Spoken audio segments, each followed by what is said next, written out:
Twink. Fuck. Welcome back, Exiles. Thanks for staying tuned. Coming up next is event number 15, Twinked Normal Izaro Kill. Commentating this event is DonTheCrown and GucciPradas. What's up, guys? Hey, Havoc, how you doing today? I'm doing pretty good. Thanks for asking. How about you, Gucci? Doing good. Just after a day of races, but exciting race we have right at the end. The Twink Tabular race sponsored by Cute Dogs. Gonna be fun to watch for sure. Yeah, I'm really excited. Anyways, gonna let you guys jump right into it. Have fun, guys. Good luck. Thank you very much, Havoc. Coming in the top left corner, we have Dclara, who is well known for playing solo self-found, by the way. And in the top right, we are going to have BergerBrush, who's a relatively new Path of Exile streamer and recently dyed his hair tomato red.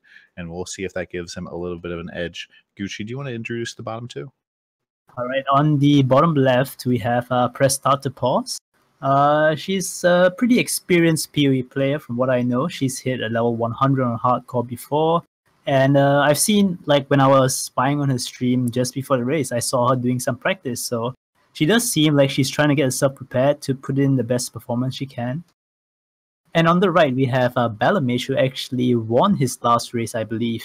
I think that was yesterday, if I'm not mistaken, an Izaro kill or something. I might be wrong, but yeah, balormage coming in from Australia. And yeah, I do think he might be the favorite to win this race. What do you think, Don? I believe right now on the stream there is a poll, and I am seeing that actually press start to Paws does have 56% of the vote, followed up by looks like balormage and then Dclara. So looks like press start to Paws. People are really confident in her lab running ability and her ability to get pretty far in hardcore. I believe that Zizarin was following her lab guide for a long time in this league, so maybe she's got a little bit of visibility from that. But it would be interesting to see how balormage does prevail in this race. I mean, he is wearing the Path of Exile in real life MTX, and that might affect his RNG. What do you think about that? I do believe MTX definitely play a big part in the racing aspect of PoE. We've seen Herald of Vice MTX giving Herald of Vice bigger AoE, and in the past we had the EK MTX actually giving EK greater range. So, you know, MTX is always something you need to have prepared. It's like one of the aspects of my racing I wish I could improve on, getting prepared on those MTXs. Okay, well, that's definitely something to watch out for. I do notice also that in the top right, you do see BergerBrush appears to be in the middle of a rave or something. You see the lights flashing, and I wonder if he's going to get distracted by all of this light action that's going on, or if it's going to actually add to his game. And there's a lot of things going on. Looks like Dclara still has her subscriber and follower notifications going off, and do you think this sort of thing is going to be distracting for the players, or is it going to help pump them up as they go? I mean, you gotta appreciate your subscribers, especially with September. Like something like first sub of the month is free or something, and then you have the Twitch Prime free subscribing thing. Like you definitely need to show some appreciation. I'm sure these guys won't mind taking like a second or two out of their race to like give a shout out to their subs. Okay, and it looks like we're off here, and it looks like balormage is the only person to be using pets, which may indicate that he is not going to be muling with these guys. But it looks like everybody is currently playing a duelist, is running down the beach, and is looking for that first gem box. I do expect a mule from all of these players. Maybe not actually. Maybe they will be going for a duelist leap slamming and Sunder. Sunder is not banned in this race, am I right, Don? I don't believe Thunder or Firestorm or anything is actually banned, although you do know that Tabula Rasa tends to be better with spells as opposed to attack-based because you don't necessarily need to get a good weapon. Do you think that might play into some of the players' choices? The thing is, Leap Slam and Fast Attacks is way too. Yeah, Leap Slam definitely getting you around the map very, very quickly. And it looks like some players are logging out already, getting into Lion Eyes Watch here and going up to Tarkley, looking for their move speed boots. We're going to see if anybody gets lucky enough. It looks like a couple people aren't even checking for boots. So that is the mistake right there. Like, move speed boots is so important for the early progression till you get Leap Slam. But we will see how these players fare. And we can see there in the different stashes of all the players, we have tabula rasas. These have been brought to you by Cute Dog. Remember, think positive, think Cute Dog. Do you think who do you think is going to use this tabula rasa the best, though? Well, who do I think is gonna use the tabula rasa? Probably balormage, I would say. But the rest of them have been practicing, so I wouldn't be too surprised to see some upsets. And it looks like both BergerBrush and balormage are continuing on past Line Eyes Watch, probably not muling. Dclara and Press Start to Paws both muling, looking like they're on Marauders now. And that'll be kind of interesting to see how that develops. I do see balormage is wearing some boots, but they do not have any move speed on them. BergerBrush running around, maybe with a chest. No, he didn't put that chest on. It just took a while to update here. But it'll be kind of interesting. At what point do you think that these players should start using that tabula rasa? I do believe the point you want to hit, it's like 8, because that's where you get added fire. That's because at the start all you need is cleave onslaught, to be honest, to get fast. And like once you hit level 8, you put in the added fire, chance to bleed, onslaught, cleave, and ruthless, and just gonna destroy Brutus like almost instantly. It's gonna be a slaughter of Brutus we're gonna see up ahead. Okay, so you think that most players will use Magma or Molten Strike there, or will they be using Cleave all the way through Brutus? They probably put in Molten Strike in the last link for their Tabula, because unless there is a link I'm missing out, but I don't think there is. You might be able to use something like Added Cold as well, but I'm not actually sure if Duelist gets those. That sounds like something only an amateur like Cute Dog would do, losing to 3 pros despite 150x of gear. I'm sure these players we have here are of a higher caliber than Cute Dog, but we shall see. We'll see if in the next race we can get Abarath's hooves, and maybe we can find out. That would be a very interesting amateur race indeed. Looks like right now we have balormage already getting the Quicksilver Flask. BergerBrush also having his Quicksilver Flask. I'm kind of wondering to see if any of these guys are going to hit it up with a Transmute Orb anytime soon. Both ladies on the left side already equipping their Tabula Rasa, already running down, but neither of them has any MTX applied at all that I can see. Do you think that's going to affect their move speed as they're moving through the zone? I mean, I'm not too sure about the impact of MTX on move speed, although it does look good when you run and might motivate your character to move even faster. We don't know if that such a thing as motivation exists in the character stats. It's something GG hasn't shared with us yet. And I do see Dclara got that early transmute. Is she gonna use it on her Quicksilver? We'll have to see. But she does seem to be in last place at the moment, having muled Onslaught from Duelist to swap over to Marauder. Yeah, she definitely is a little bit behind the other racers, but having to mule, she definitely has a little bit extra time on the clock. She also just gets a Blacksmith Whetstone, a little bit of inventory issues, drops it, but finally gets it back in her inventory. Both guys working their way through the mud flats, and they are looking for the door to get out. And both ladies, not there yet, but it looks like Press Start to Pause is working on Hail Rake right now. It's a little bit of a sketchy situation. She's in the middle of a lot of action right now. There's a lot of fighting going on, but she seems to get on Hail Rake and finally kill him down. So she'll be heading back to town to get her Quicksilver as well. Do you think Dclara is going to be able to catch up here? I mean, given that she's not turning back when she sees the ramp, that ramp right there. Oh, she is turning back. Thank goodness. That ramp is a sign that like you're going the wrong way. You have to head over to back the other way. So it's nice to see that she's picked up some tips from the pro racers. Yeah, do you think that she might have been giving some aid from some pro racers in between this race and the last race that she was in? I haven't been on her stream too much, but I would have imagined Noogie probably helped her out a fair bit with racing tips and stuff. Oh, that's awesome. Is there any other way to know in the title island that you're going the right or the wrong way besides seeing the boat or seeing the ramp? You only know if you're going the wrong way if you're seeing the ramp. There's no way, as far as I know, to tell that you're going the right way. So you just gotta go with it. You see the ramp, you just make a U-turn and go the other way. And I do notice all of them are using the tablets, and that is maybe it's better. I don't know. So you kill the mobs fast. I guess it does help you with keeping onslaught up and stuff. But yeah, It's like BergerBrush is using onslaught support, chance to bleed, and cleave, and balormage is using ruthless support, chance to bleed support, onslaught, and he's got both molten strike and cleave in there. And very similar setup coming from press start to pause, and also from Dclara.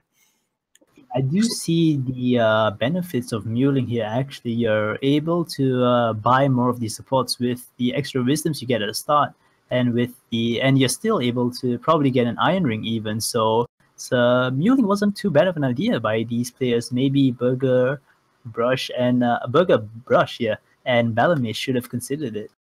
Yeah, it looks like actually Press Start to Pause has acquired 10% increased movement speed boots, and that she's just going to be tearing up the ground between her and the boys, and she might have the chance here to actually get to the ledge first and pull ahead. Do you think that's really going to make a big impact? Yeah, if she's already caught up despite muling this far, like I think she's gonna probably be one of the first to kill Brutus then. Like that's a really huge time gap she's caught up on. Yeah, it's definitely both guys are actually on the ledge now. Yeah, we see balormage opening an essence. That early essence is really lucky for him to craft a weapon actually. Oh, and he's gonna die? Is he gonna die? No, he really manages to live. But lots of good gear off there. Looks like he got an iron ring, a large life flask that is magic, so he will have to identify it. But so you would definitely recommend always using your essences on weapons at this point? No, I would recommend that you save your essences for a rustic sash to do the increased physical damage recipe on the weapon later on. Because like that's all you need to let's say kill Val, for example. You just do the recipe on a wrist chopper or cleaver. I can't remember which one's it called. But yeah, with that weapon, you'll be able to kill Val, and I think go all the way up to Dox even. And then once you hit 25, you craft your arming axe, and you're good to go.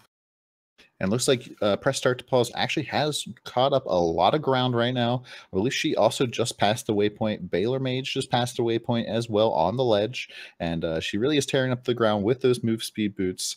And I don't see any move speed boots coming out from any of the other players. Do you think that these boots alone are really going to help her catch up? Or is like she doing something that's different from the other players that is really helping her just move forward even though she muled? I do think it's a combination of practice and move speed boost that's helping her close the gap between the guys and her. And yeah, and it does look like she's doing a better job of keeping her onslaught up as well. And she's like utilizing every attack as efficiently as possible, killing packs which are most optimal to kill for the best XP per hour. And I do think she's going to be first to climb.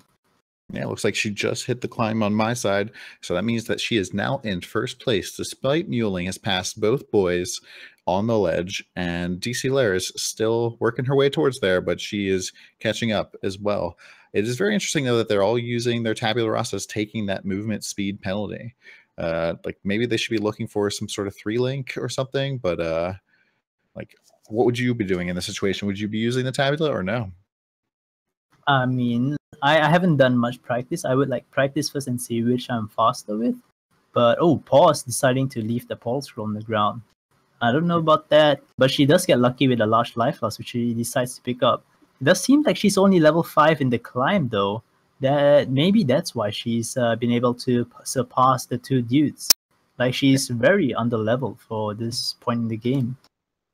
Just hit level 6, both boys on the right, also level 6. Dclara just making her way onto the ledge right now is level 4.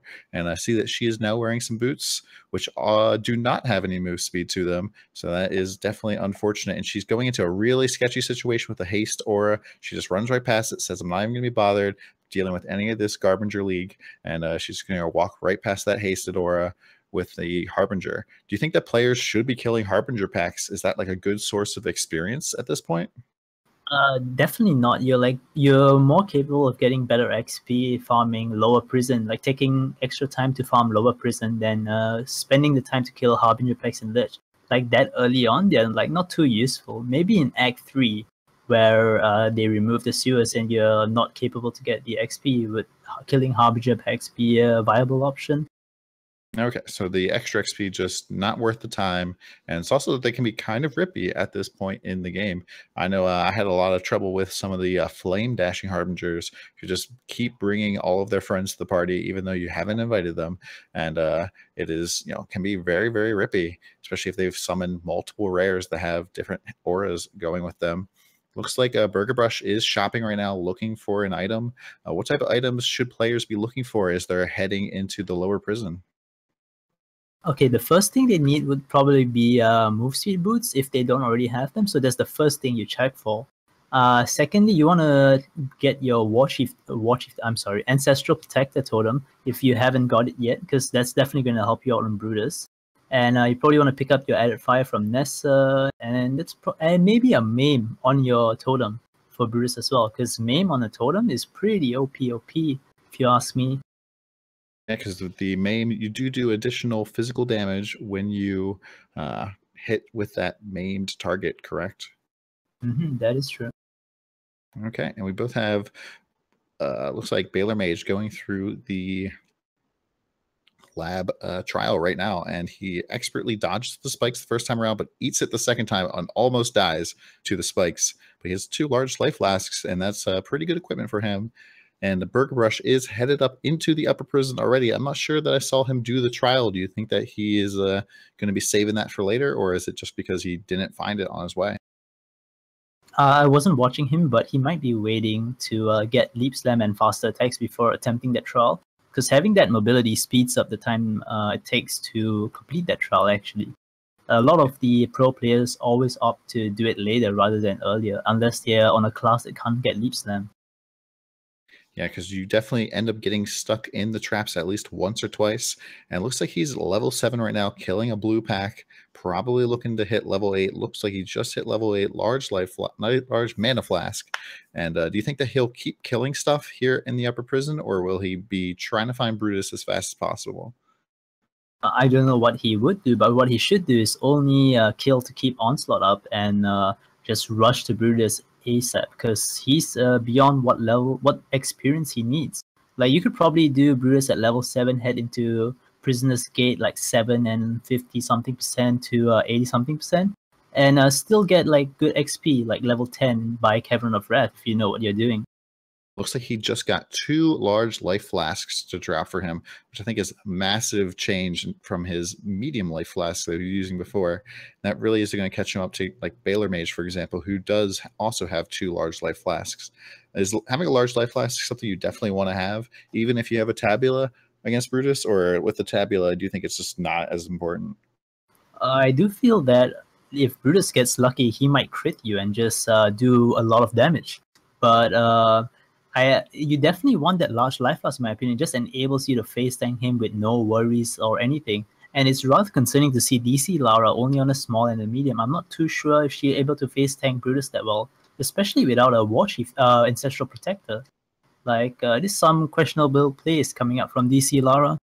I do see press start to pause is running circles right now around Brutus, face tanking him now. I believe she equips some additional gems in her tabula rasa using that molten strike, but she's not tanking him in the corner. But that totem is doing a lot of damage right now. I'm not sure if it is linked to maim or not, but she takes him down with ease, and we'll be moving on. I believe, as you predicted, press start to pause. First person to take down Brutus. Who do you think is going to be the second?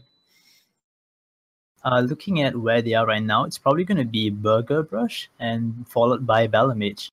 And Okay. while we have Dclara doing the prison trial, she's taking some heavy damage and actually ran out of large life flasks, so she's got to be careful here.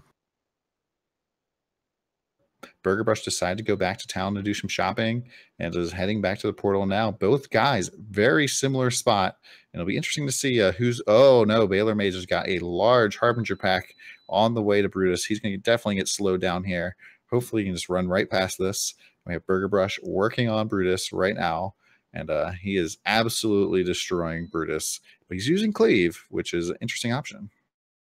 Yeah, I think he's watched a bit too many Alkaiser videos, but it still seems to be doing the job, and we have balormage right on top of Brutus now, using the superior Molten Strike on him, and He does not seem to be doing too well. Ooh, Actually. balormage just got killed. Wow. That is unfortunate. That's a, what, 2-minute penalty? Am I not wrong? 1 minute Correct. penalty. Oh, yeah. 1 minute Havoc's penalty. terrifying. That's 1 minute. Okay, yeah. Unfortunate death there for him, even with the tabula rasa, not able to save him. Maybe that was a big crit like you were talking about. And looks like Press Start to Paws is running her way through the winding tunnels, and BergerBrush is working his way there, killing a lot of stuff. And he passes by a Sapphire Ring. Sapphire Rings can be very good for the Merveil fight. And looks like he might potentially be lost here, but he actually does find the tunnel. And looks like Press Start to Paws is definitely pulling ahead, especially if you consider the fact that she had to mule a lot. I do think something we need to factor in though is what level she is right now, because it does seem like she's not really killing that much. And she is level 8, I think. In Ship's Graveyard, that's not too good. You want to be at least level 9 by now, I would assume. Yeah, that would definitely delay the time that she's going to be able to use Sunder, because she definitely will not be hitting 12 anytime soon, but she'll potentially start hitting XP penalties if she gets into Act 2 without hitting like at least level like 10 or 11, right? Yes, and not just that, but the earlier you get Leap Slam, the sooner you can save time in the caverns, because you're able to Leap Slam across the ledges, and that might actually be an overall time save compared to just like rushing forward ahead as fast as you can. It looks like balormage is getting a little bit lost right now. He might be a little bit on tilt after his death, but looks like DC is almost at Brutus. Do you think that she will do as well or better than people than before? It looks like she might have been able to farm up a little bit more experience, but she is actually only level 6. That is a little bit surprising. She's not going to be able to use gems like Added Fire. Yes, that is surprising, and she's using a level 1 weapon in her left weapon slot as well, so I don't know how the damage is going to be coming right out of her, but I see Noogie in her chat saying it's looking good so far, so maybe he knows something that we don't. Yeah, we'll have to see, I guess. Yeah, maybe he is just trying to encourage her and keep her mood positive. And no Lutucans appearing in her chat just yet, but I did believe that she enabled D&D earlier on in the race. She drops a portal scroll, and let's see how she fares against Brutus right now. Taking a big hit. HP is really dipping, but Brutus's HP has gone all the way down very quickly, gets a boarding axe, and hopefully that'll replace her primary weapon, and she'll be able to pull ahead here. Yeah, boarding X does require level 11, so it's going to be a while, but she'll get it eventually. This is actually something that some racers struggle to get. Like, they kill Brutus, they run to Murph, they hit level 11, and they realize, oh no, I don't have a boarding X on me, and I have to use this level 6 Jade Hatchet. And it really slows you down if you think about it, because you're killing Murph like 20% slow, and it all adds up. Yeah, so it's really fortunate that she got that boarding X off Merville. Do you think having a tabula rasa might just make up for having a crappier weapon, though? Because you're definitely going to have a lot more support gems than you're normally going to be having against Merveil, because normally you have like 1, maybe 2 support gems. That is true, but you also have to remember that every player has a tabula rasa, so it might seem like an advantage having a tabula, but when everyone else has a tabula, it's not really, you really want that good weapon. That's what I'm trying to say. And Okay. once again, we gotta thank Cute Dog for generously sponsoring us with the tabulas. Oh yeah, absolutely. This race and these tabulas brought to you by Cute Dog. Remember, think positive, think Cute Dog. And so it looks like we have right now Press Start to Paws is working her way towards Merveil. Both guys on the right. Only BergerBrush actually is hitting the Cavern of Wrath right now, while balormage is just in the ship graveyard. And DC is currently looking for that ship graveyard as well. Press Start to Paws really pulling ahead here, despite having to mule in the beginning of the race. And maybe the Havoc poll was right. Like, I think that she right now is definitely in a solid lead, solid position. Even though she's only level 9, looks like she's spending a lot of time killing lots of monsters as she's working her way towards Merveil. Yes, that is true. She probably would want to hit at least level 10 by the time she hits Merville, because having Leap Slam on the fight is really good. And if you're not level 10, there is no way you hit level 11.5 for River Waste. Oh yeah, absolutely. I just see Latucan has arrived and press start to Paul's chat, and that's definitely going to help her get a little bit additional experience, I believe. Although she is passing right past rare mobs and isn't even heading towards that shrine that you can see on her map, and so she might not actually be as be focused as we think. BergerBrush already level 10, using Leap Slam to navigate his way through, but it still just kind of looks slow, and I think he should still be using Quicksilver a lot, but having that leap slam, do you think BergerBrush is going to be able to catch up a little bit more?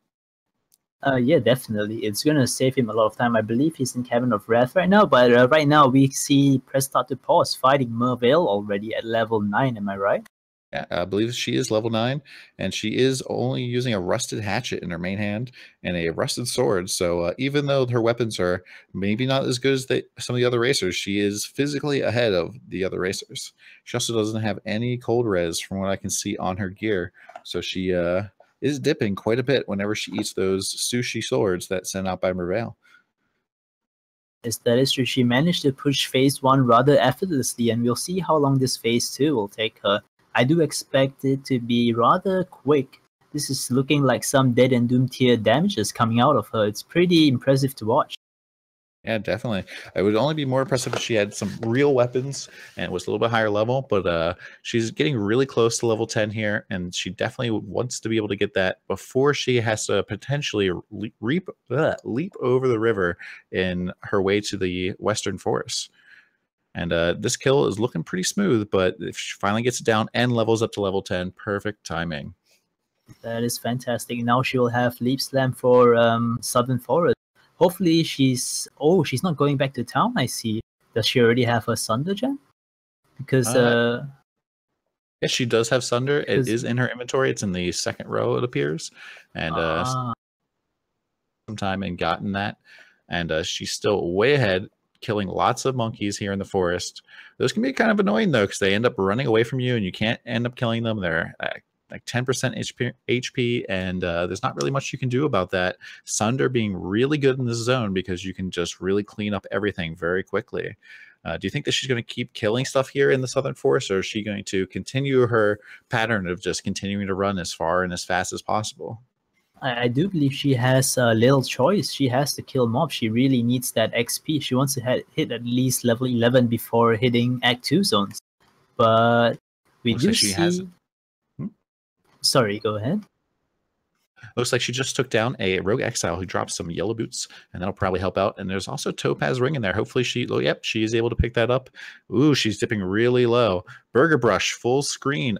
I don't know what was going on right there, but he did not look happy up in the full screen. But he is going up against Mervale right now. I believe he's the second player to do so. DC also in the Cavern of Wrath, looks like, dealing with lots of Harbinger packs. So she's kind of caught up as well. Yes, that is really nice to see that her practice with Noogie and her coaching from Noogie is definitely paying off. That $50 per hour might be a steal for you guys. So if you guys in chat, do hit Noogie up if you want to get into racing. One thing I do notice is that BergerBrush still is not using Molten Strike. He's just cleaving all day. So many Alkaiser memes in his channel right now, and maybe he doesn't feel he needs it because he has the Tabula. And he is killing down second phase Mervale pretty quickly, though. Definitely not as fast as Press Start to Pause did with the Molten Strike. He is using a little bit better weapons, though. And he does get, I believe, level 11 off of Mervale, which puts him a whole level ahead of Paws at the same point. But Paws is already leaving Act 2 town and is working her way into the old fields. Is she likely to go to the Sins or possibly go for the Labyrinth trial at this point? She would probably go to Sins because she needs to catch up on XP. She is level 9? Oh, she's level 11 actually. So no, she might do the trial. I don't know. We'll have to see. But yeah, she's really done well on catching up on XP for now. But here we have Lara heading into the Mervale fight actually. And she instantly puts up a TP as well. That's rather strange decision making because with a Tabula, you should be able to kill Mervale rather quickly. It shouldn't require you to pull back to town. Yeah, I believe it's just a safety mechanism for her because we did see similar activity on Brutus. So she always wants to know that she has a way to escape just in case things go bad because she doesn't really have many potions right now. but looks like she does get into the second phase here pretty effortlessly. Didn't take too many ice sushi to the face, and is already crushing through phase 2 very quickly, but is dipping a little low. But I believe phase 2 Merveil is pretty hard to die on, don't you think? Yeah, it's rather hard to die on. You can actually play it really risky and still manage to live through a fight. And She it just is gets Night Flask as well. That will help out massively on Izaro. You can use that, and the blind is really, really strong, don't you think? Yeah, definitely. That line makes the fight so much easier. And it is interesting to note that she has passed balormage. Like the guy I thought that was in the favorite is now only fighting Merveil, being in last place. It's making me look like a fool. Come on, man. Yeah, balormage only on phase 1 Merveil. She's juking him around with those teleports, and he's trying not to eat any of these sushi sticks that are getting thrown at him, but he gets in the phase 2 as well.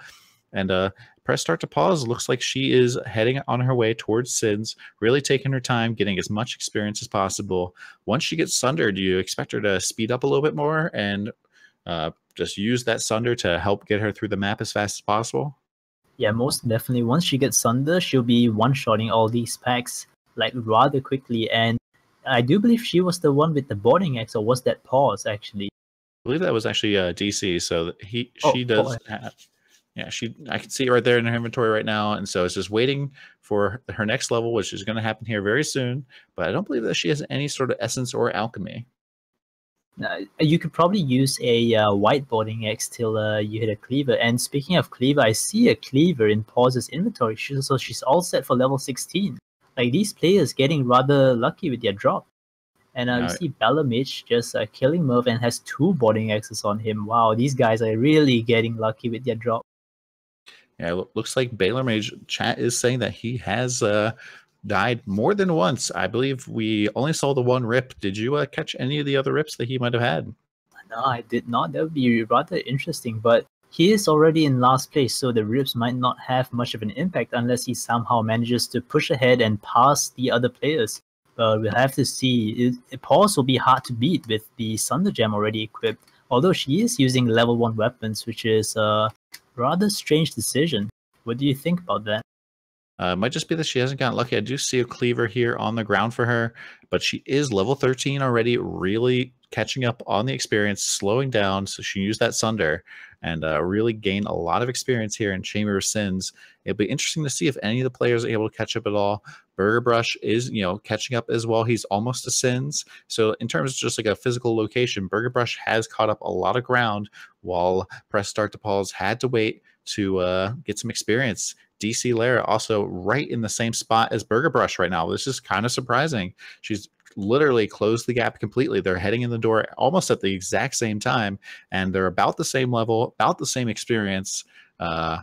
Actually, BergerBrush, I believe, is 12, so he has a whole level ahead. He's got the Sunder, and it'll be interesting to see when she's able to actually start using that Sunder as well. She does seem to be struggling on mana, even though she has full mana floss. So yeah, she finally popped the mana floss. But it's an interesting decision by Lara to go into Sins this early. Like, I do think you're getting some experience penalty in this zone at level 11, but it does not seem to be holding her back too far.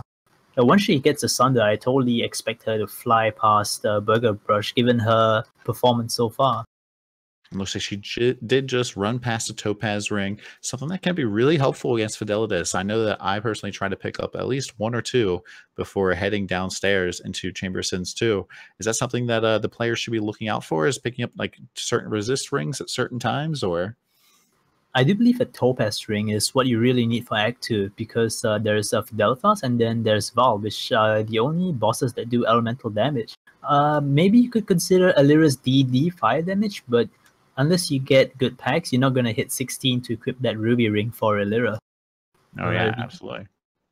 And looks like Press Start to Pause is going through the second Labyrinth trial. She took a little bit of time there to mess around with her skill choices, potentially knowing that she's way in the lead. But BergerBrush is kind of closing the gap right now, and so is Dclara. And we'll see if they are able to catch up, since she's busy messing around with her skill choices. But she did beat that particular trial very easily, and she'll be moving right on to Fidelidus. Most definitely her lab experience and with that build and all is definitely playing a big deal in helping her surpass these players even further. But we do see Nguyen in Lara's chat saying, please stop skipping, you will be under leveled soon. Let's hope she takes his advice, because I do believe he is right. She will be under leveled very soon. And it looks like DC is heading through the second trial. Still does not have Sunder equipped. Does have a boarding axe equipped, though. Compared to the two press start to pause weapons, she is still using a rusted hatchet. That definitely seems like a questionable choice at this particular time. Does she not have a better weapon? Has she not found anything? What should she be looking out for right now as her primary thing to pick up? Right now, I do believe you really want a boarding axe. I know she has a cleaver, which is level 16, but it's going to be a while. Like, what level is she right now? 13, so that's 3 levels where you have to suffer. I don't even think she's going to hit 16 by Weaver, so that's 2 bosses she has to fight with an inferior weapon. I don't know how this is going to go. She is destroying Fidelitas, though. Looks like she has her totem on full lengths, and he just disappears. She considers volleying her Tabula Rasa, maybe for those +1 gems. What do you think? Is that something that she should do? I mean, I don't think Cute Dog would be too happy to receive a brick tabula back, and he was very generous in lending it to him. I'm sure that she knows that she's not going to anger the Cute Dog by volleying his tabula. Definitely be bad. As we want to remind you that this race is brought to you by Cute Dog. He did generously donate these Tabula Rasas. Remember, think positive. Think Cute Dog. Do you see now that BergerBrush has killed Fidelitas and is going back towards that second trial? Normally, like, I think he's the first player to decide to go backtracking here. Should you be doing the trial first, or? You most definitely should be doing the trial first. I do believe DC Lara will pass BergerBrush after just elking her boarding guys, and holy moly, she's doing some massive damage on Fidelitas, killing him almost quicker than press start to pause. Yeah, that's kind of hard to believe even, because the Ancestral Protector Totem with all of those gems just does so much damage. And it looks like she definitely is in second place now. Both ladies bringing up the front, guys falling to the back, even though both of them ended up muling. Do you think the muling really helped them out this much, or is some other factors coming into play? I do think that they're just superior gamers, and we could look into promoting them to the pro tier very soon. I do believe in performances as such. Oh yeah, absolutely. It does help though, having people in your chat like Nugi really helping you out, making sure that you're not missing incredibly small, minute details that racer might miss. Looks like she's having a little bit of issues crossing the river, but does end up able to leap slam across it. BergerBrush also heading his way into the riverways and looking to close the gap between him and DC. Yeah, and I do see DC Lars actually really catching up to Paws even, and what are they on level? Paws is 2 levels above her, if I'm not mistaken. Wow. DC Lara really needs to catch up on the levels, because she's going to fall behind really hard. Like, I don't think Nugi has given her enough advice about staying leveled for the zones yet. Yeah, it looks like she is definitely falling a little bit behind. At level 12, though, you wouldn't be experiencing too much experience penalty in the Western Forest, correct? Yes, you won't, but the concern is that you won't hit 16 in time for Northern Forest, which is what you definitely want to hit before you hit when you enter the zone. So yeah, that is like one of the breakpoints that racers usually watch out for. Yeah, so that's definitely something that's very important. She hits the waypoint in Western Forest. Looks like press start to pause is going for the extra skill point. Do you think going down here, killing Captain Arteri, and going back to Act 1 is something that is the players should be looking into? I do believe it is a complete waste of time, because 1 skill point on a attack-based class is like, unless you want to do some really risky strats and go into Izaro at like 24, it's really not worth it. But we do see Lara going over to kill Alira before doing Weaver. It's a really interesting choice. What do you think about that? I mean, yeah, definitely interesting choice. Lyra can be very dangerous, but Weaver can also be equally dangerous, but she takes her down very easily using that Tabula Rasa, brought to you by Cute Dog, very effectively with both her Sunder and her Ancestral Protector Totem. Do you think that we'll be able to see both of these, like players using the tabular roster for these two gems all the way to Izaro. It looks like she's also going for that extra skill point. And what do you think that's all about? Do you think that, oh, she dies to Captain Arteri, knocks her down. Wow, you can see that she's really furious from that rip. And I don't know if she would go back there. She's heading back to town. Clearly upset about the rip. She's been doing so well, but now she just falls behind. And I do believe she's totally forgotten about Weavers. As she is not going to Weaver right now. It's instead heading towards that Labyrinth trial. Maybe she's just annoyed and needs to put a little bit of space between her and the Western Forest. You do see that Press Start to Pause is working on her gear right now. I believe that she just equipped a Cleaver, it looks like. And so that's really going to bring her damage up here for the Weaver as she's almost to that fight. That is true. And we do see, did BergerBrush do Alira already? What is he doing? It looks like he's a little bit lost outside of the Alira entrance, but he looks like he goes right up to her, and his totem unfortunately gets kited, and so that he is not doing full damage right now, but it looks like Alira is going down very quickly as well, and he's standing very far away from the other monster corpses, so he's not going to get exploded by them. Definitely keeping his distance, saying, you can't touch this, and is definitely moving very quickly. He chooses not to log out here. Do you think that he might go for the additional skill point, or is he going to leap on over to the Weaver? I do expect him to leap on over to the Weaver, given that he's heading in the east direction immediately. And he actually does have it explored in his map, I do believe. I'm surprised he didn't go over to Weavers and then log out and do Alira first. It's an interesting choice in his actions. So as a pro racer, you would definitely recommend doing Weaver first? Yes, 100%, because you do Weaver first and then you run to Kraden. And you have an opportunity to hit level 16 before Kraden, which enables you to use Bloodrich and Herald, which really helps a lot on killing the bandits, especially Oak, which is proving to be rather challenging at times in some of these races. And do you think killing Oak is difficult simply because he does get that physical immunity from Immortal Call? And I believe he also gets some endurance charges as well. Is that correct? That is correct. He does Enduring Cry and Immortal Call, so unless you're using chaos damage, he's a real pain in the butt. And that Herald will go through that Immortal Call anyways, so that definitely will help you out in order to kill him. It looks like BergerBrush is working his way to the Weaver right now, and Press Start to Pause, I believe, already took her down and is right now working her way through the riverways. Might be a little bit lost here. Looks like she's looking for Oak next, as opposed to heading over towards Caitlin. Yes, it is. She might be looking to help Kraden. I'm unsure. Like, did she kill Alira? Were you watching her? Yeah, I do believe that she smacked Lyra right down with her totem and then headed down for the skill point and then did Weaver. Looks like she's going to skip an Essence Agreed. Doesn't want to get greedy right now and has activated, looks like, her Herald of Ash, but takes it right off her bar. Doesn't look like she's going to be planning on logging out for the rest of the race and heads right into Oak. And yes. Wow. Just had a crash to desktop. Maybe he accidentally exited the game as opposed to logging out. Maybe, do you think that having some sort of logout macro is important at this part of racing? Yes, I do believe logout macro saves you a fair bit of time, especially in the very start where you're loading to Lionized Watch and you can actually force logout while in the loading screen and then like spam enter till you log in and you'll be at the middle of town rather than having to do that long run all the way from down the strand all the way up to town.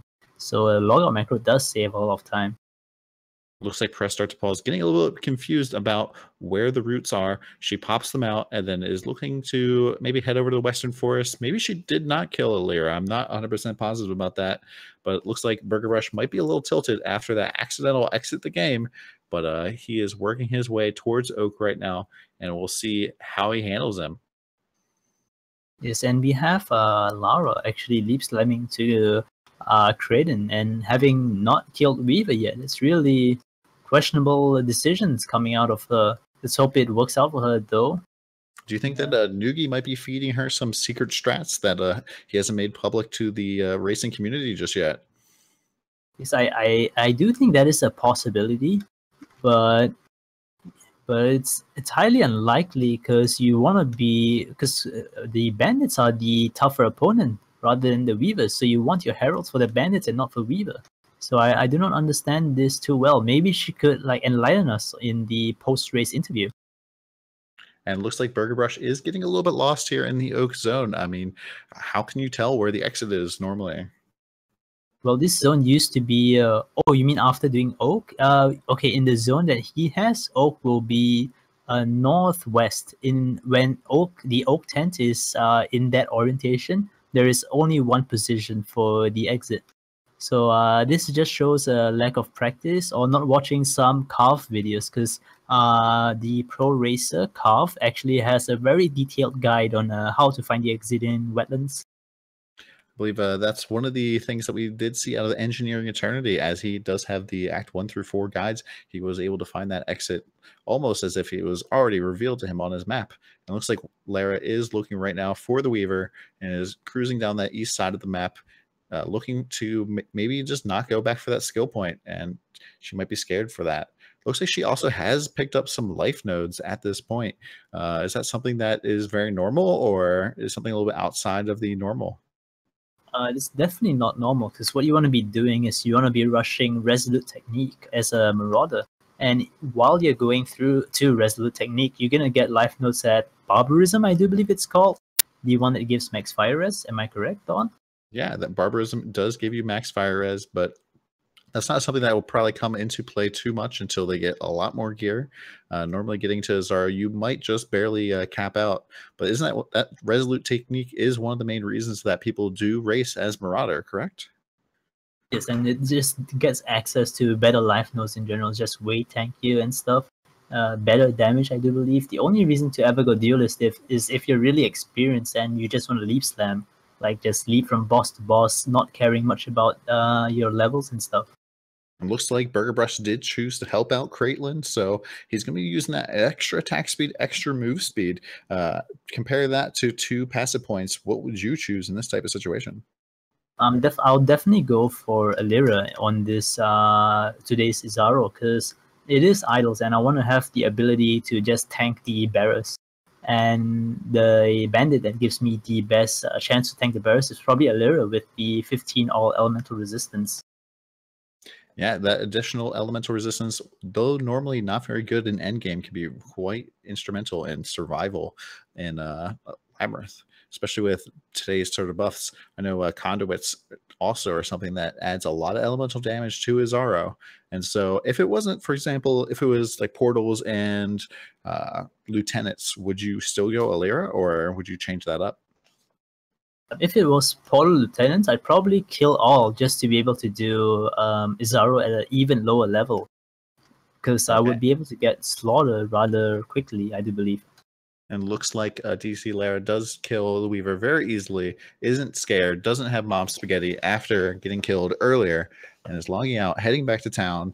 And we do have BergerBrush potentially in the lead here. I do see him here entering the Vault of Ruins, and I believe he's the first player to do so. Do you think that Berger might have caught back up during the Act 2? I'm rather surprised. I would like to know if he's done his crypt trial, though, because if he has not, then he's not really in much of a lead, because Lara is like right behind him, but I'm unsure if... Oh, Lara just did Weaver, that's right. So yeah, Lara, if BergerBrush has not done crypt trial, then Lara is definitely the one in the lead, actually.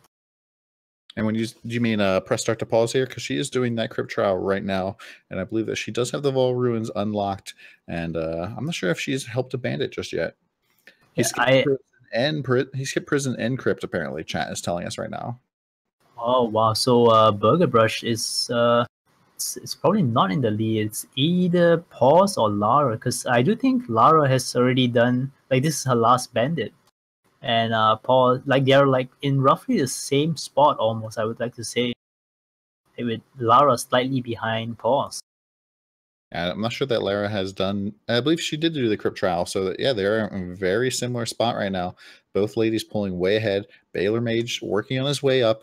Looks like he does have a nice weapon though, a heavy cleaver that has 49% increased physical damage, and looks like he also has a very nice rare necklace that should help him catch up as well. He has boots, but they do not have movement speed. I believe. Only the ladies right now have movement speed boots. Do you think that's part of why that they've been able to pull so far ahead? Is movement speed really that much of a big of a deal even at this point in the race? Yeah, movement speed has probably played a huge role in helping them catch up. And yeah, we see Lara has actually opted to kill all bandits, so she has the extra passive points to rush Izaro even earlier. So it'll be really interesting to see what level she decides to go in at. Yeah, definitely. It would be interesting if she was able to go in maybe like 2 extra levels earlier than every other racer, because I believe that she's the only person that's killed all the bandits just yet. Granted, we don't know what balormage is going to be doing, but I believe that press start to Paws did help Caitlyn, so we will see if DC is able to go in a little bit early. That would be nice, and would give her quite a bit of an edge, and then that would put her in the lead for right now. We see that BergerBrush in the top right did just hit the Shadow Ball, is heading into the Northern Forest. So although physically he is farther down in the race, he hasn't done any of his trials at this point. And I guess he did do the trial in Chamber of Sins too. So he's done 2 trials that he has to go back and do. So that's definitely going to force him to lose a lot of time there. But he is level 18, highest level in the race right now. Do you think that that's going to be a big factor at this point? Right now, what he should be doing is putting fast attacks on Deep Slam, because that's going to allow him to pull ahead so far compared to the ladies, and even might help him surpass them in terms of progression. So I'm not sure why he's not doing it yet. Like, level 18 is usually a huge level that you really want to hit as soon as possible on melee classes to take advantage of that Leap Slam fast attacks. But he doesn't seem to be doing it yet. It looks like he doesn't have a red-green socket anywhere, so we'd have to move that Leap Slam into his Tabula or potentially drop something else in order to make it happen. But as you know, Sunder only does use the main hand, so he should possibly look into getting something that just has red-green for the offhand. I do see that he does have gloves, though, 6% increased attack speed, and also life and fire, as those gloves seem to be helping out that Leap Slam move even faster, because it is moving pretty quickly for not having faster attacks. That is true. I'm interested to see if any of these other players have their links sorted out yet for Leap Slam and fast attacks, because I think that's a very big deal in this race.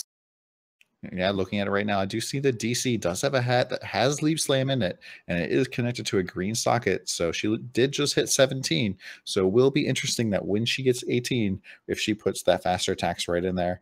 Looks like over at Paul, she is using Blood Rage and is jumping very quickly. So I'm looking right now for Leap Slam. It is connected to faster attacks. Do you think that she'll be able to close the physical gap here with BergerBrush using that? Yes, most definitely. I do believe Paws might be the first to kill Val this time. And if she actually pulls it off, like, she'll be #1. Like, she's done all the trials, if I'm not mistaken. She's done and she's done the bandits for sure. So yeah, Paws might actually be the first to kill Val. Yeah, definitely. And I believe both ladies are normally playing hardcore or hardcore solo self-found, by the way. I know BergerBrush is playing softcore. I'm not necessarily sure about balormage's experience. Do you think that having that hardcore background is something that's been helping these ladies on the left? Wow, I'm sorry to interrupt, but Lara had a Blood Rage drop. She doesn't have a Blood Rage, but she did not pick the Blood Rage up, and she might go down. She manages to live. But that's a huge mistake. We see Nogi typing in all caps Blood Rage, but she does not seem to be paying attention. It's not gonna go well. Busy laughing in the face of death right there. Looks like she dipped down to double-digit HP. That was definitely a very close call. Very Ziz-S right there. And once again, that Tabula Rasa helping push out the damage, brought to you by Cute Dog. Once again, remember, think positive. Both Press Start to Paws and BergerBrush working their way towards Vol Oversoul right now. Both looking maybe to get a little bit lost in this zone. Is there any sort of trick that they could be using in order to find Vol Oversoul faster here? I do not know of any tricks, but I just use my gut feeling on where the exit is, and I'm usually right. So I don't know. There's probably some there's probably a set of fixed layouts for ancient caverns, but I don't think anyone has bothered to map it out yet. It could be something we see in the future someone do, maybe Dead and Doom, come up with a map for caverns. Dead or Doom, or maybe Engineering Eternity, and or maybe just connecting you to some sort of EKG machine and figuring out what your gut's telling you that's enabling you to beat through that zone even faster.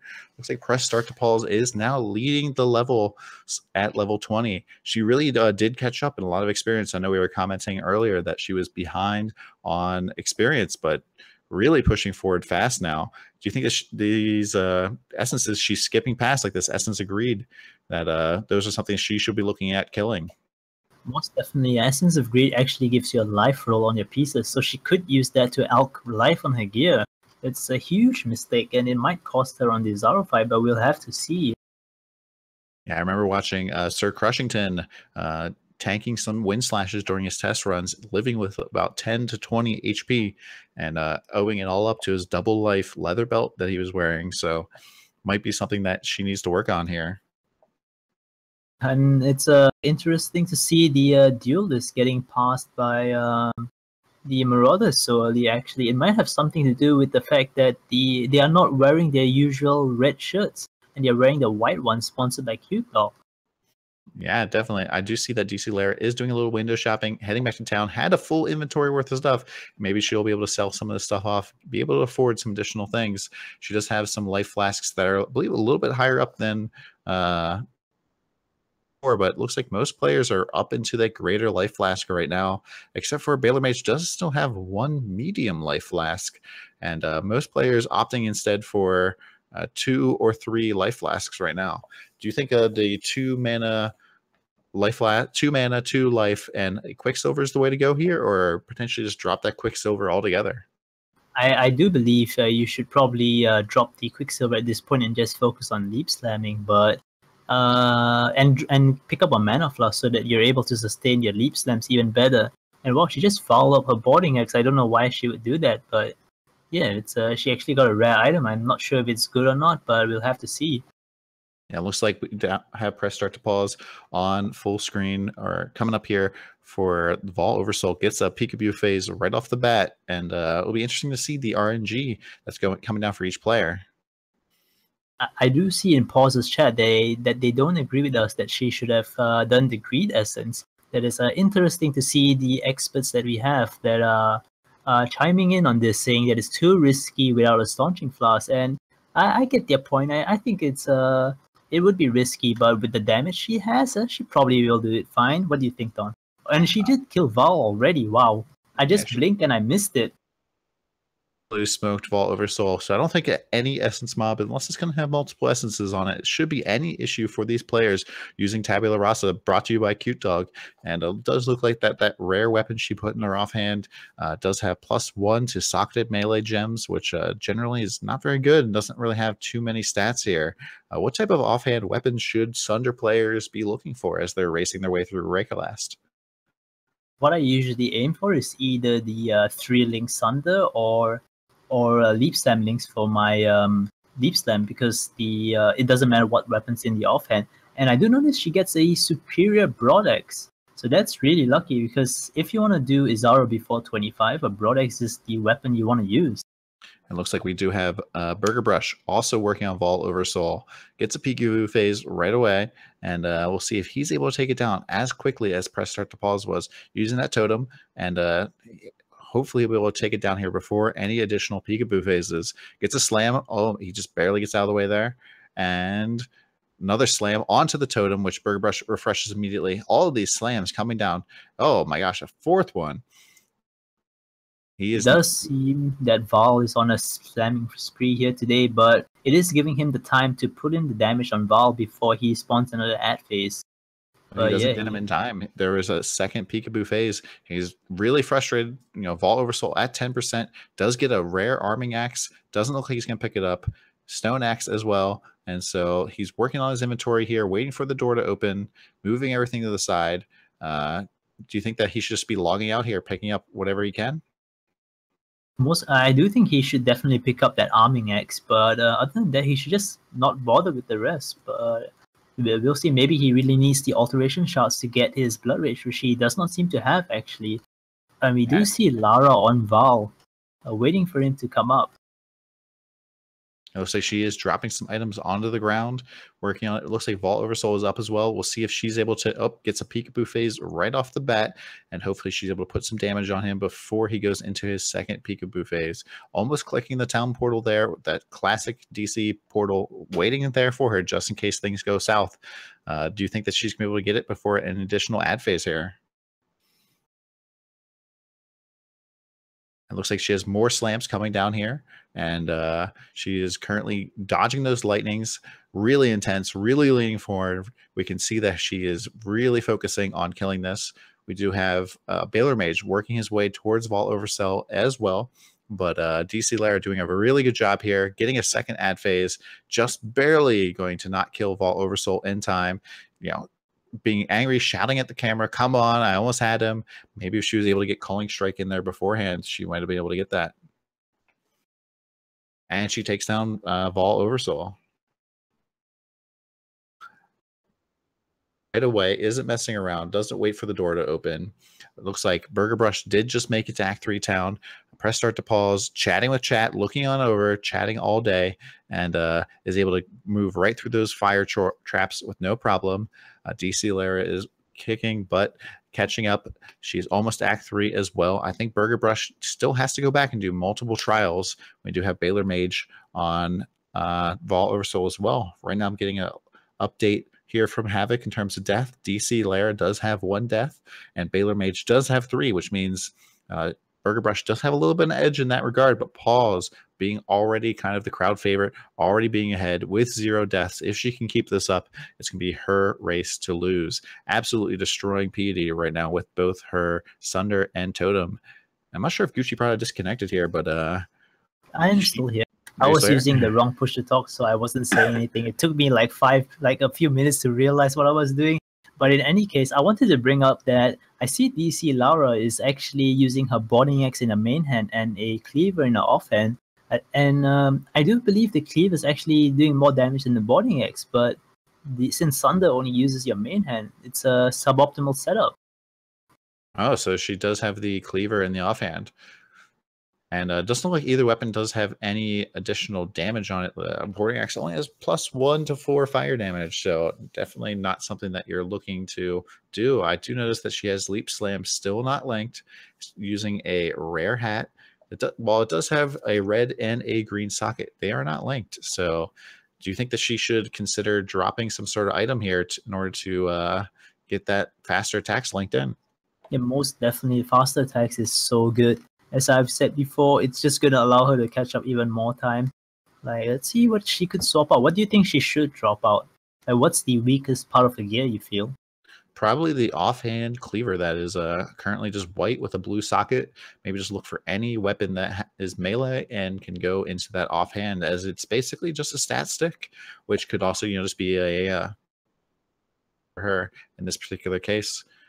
Press start to pause, already finished the crematorium, is heading back out into the slums with the key, and we do have DC looking for piety here. Yeah, Dclara actually ahead of BergerBrush. And yeah, did Paws manage to do the crema? Oh yeah, she did do the crema trial. You're talking about the lava ground, that's right. Yeah, absolutely. And she was able to do that with ease, was busy chatting with chat as well. And we have to see if Lara remembers to do the crema trial. I'm unsure if Noogie is still in the chat to remind her, but let's hope the practice she's done is paying off. And she sees Piety, but she opts to go look for the trial. Why doesn't she just kill Piety first and then go back? I do not understand this course of action. Maybe she's just worried about that fire trap, really wants to go back for that first.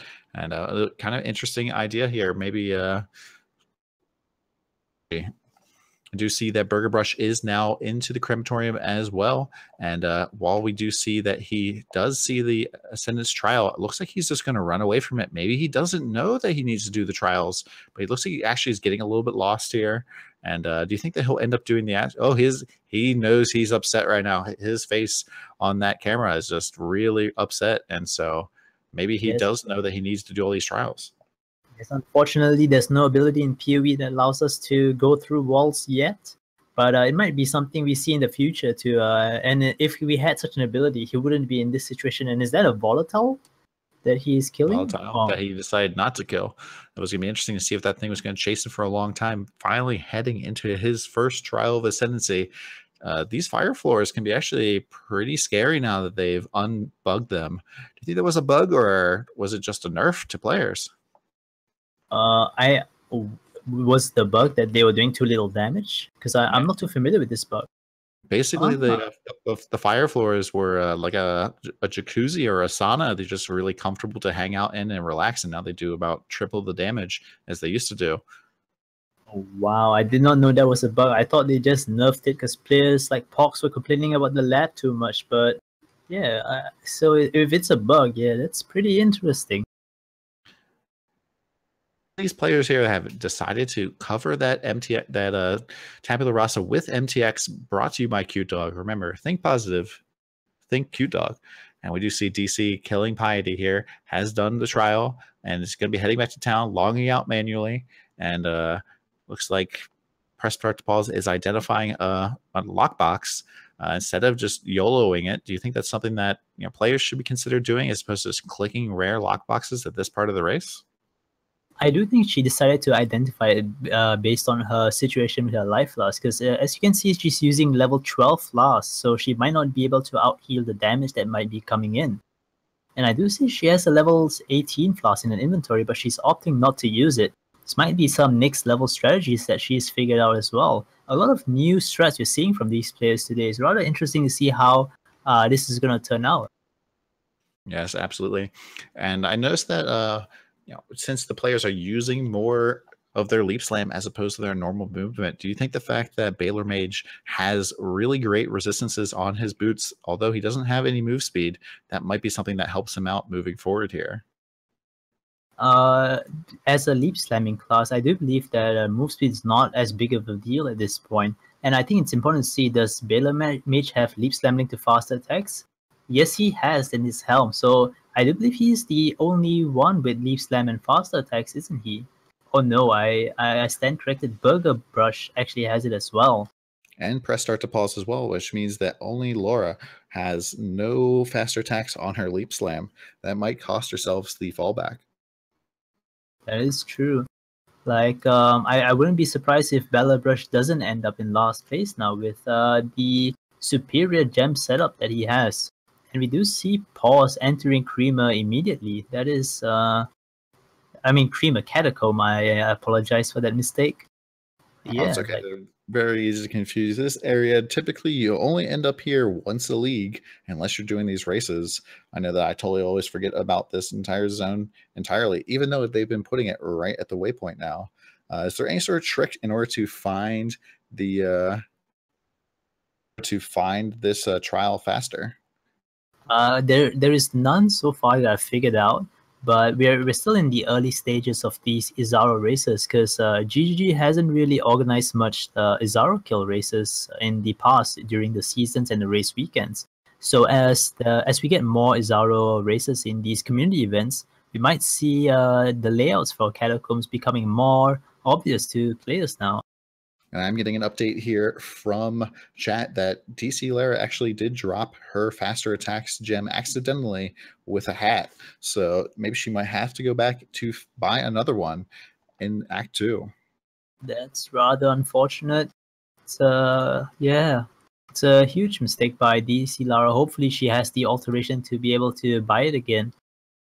Yeah, as you were talking about before, though, Izaro kill races, normally I believe they were like blamped races that were happening. So maybe as more of these races do go on, we'll see some interesting strategies go on.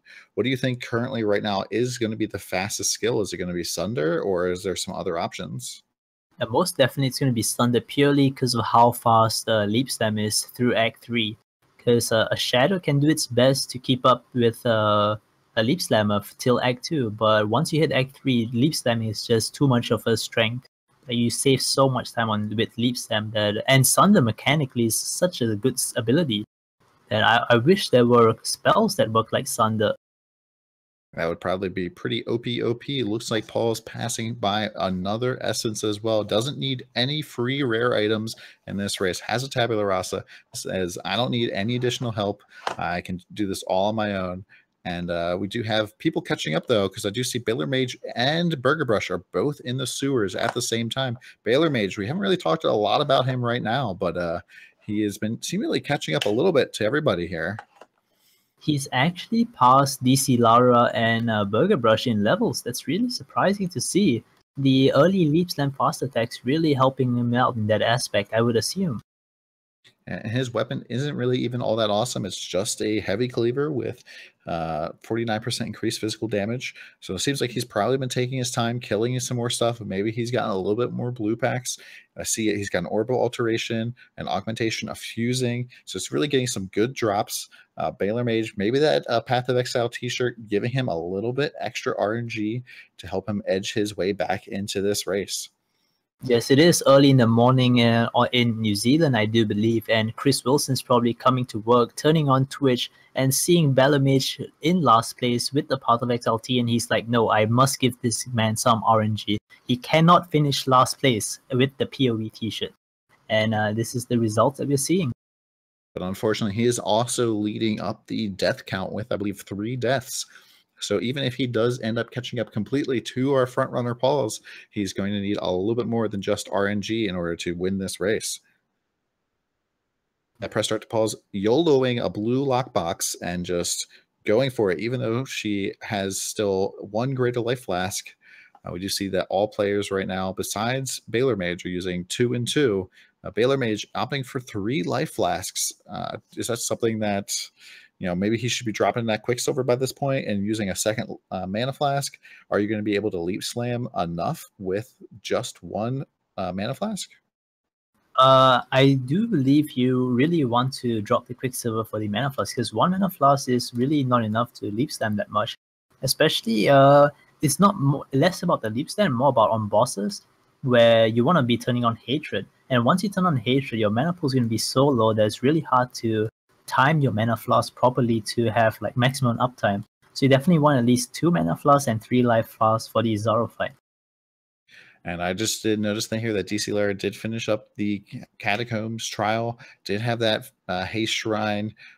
balormage making his way through, I believe, the same zone right now, along with BergerBrush. So these 3 have really kind of come close to one another. Press start to Pause in the docks, docking it up, and just really farming it up. Right now, she's only level 23, which is the exact same as balormage. balormage really making some inroads, but she does see the quest item here. Do you think that she'll continue to farm, or is it maybe just time to keep on trucking, keep on moving towards Izaro, and get out of there? Well, it would depend on her strategy. Some people in the past have opted to level to 28 for War Chief Totem and then kill Izaro. So if she wants to level to 28, she should probably stick in docks till up about 25, I'd say. And once she's 25, she'll probably hit 26.5 on her way to the Imperial Gardens trial. And hitting 28 after that would be rather easy. But it does seem she's opting to run to Solaris immediately and having some trouble with the leap slams. Definitely having a little bit of trouble there. I'm going to guess that Press Start to Pause, as an expert hardcore lab runner, feels very confident heading into the lab. She's going to head in a little bit lower level, a little bit earlier than the other players. Probably going to give her a big edge as soon as she's farmed dozens of labs in hardcore without dying on a Marauder, nonetheless, as her Blade Flurry Juggernaut build. And I believe that's going to give her a big edge. Gets herself a giant life flask and is heading down into Solaris. Both guys on the right and DC all in the same area right now, looking to move forward into the battlefront. And it's going to be a really tight race here for second place. Yes, it is. And yeah, I think, yeah, even balormage is going to do pretty well, I think. But what's the situations on the trials? I think that's the important thing, because I do know that BergerBrush skipped Crypt and Prison, so he has to go back for that. Am I right? Yeah, I believe BergerBrush probably is a little bit behind because he hasn't been doing all of his trials as he passes them.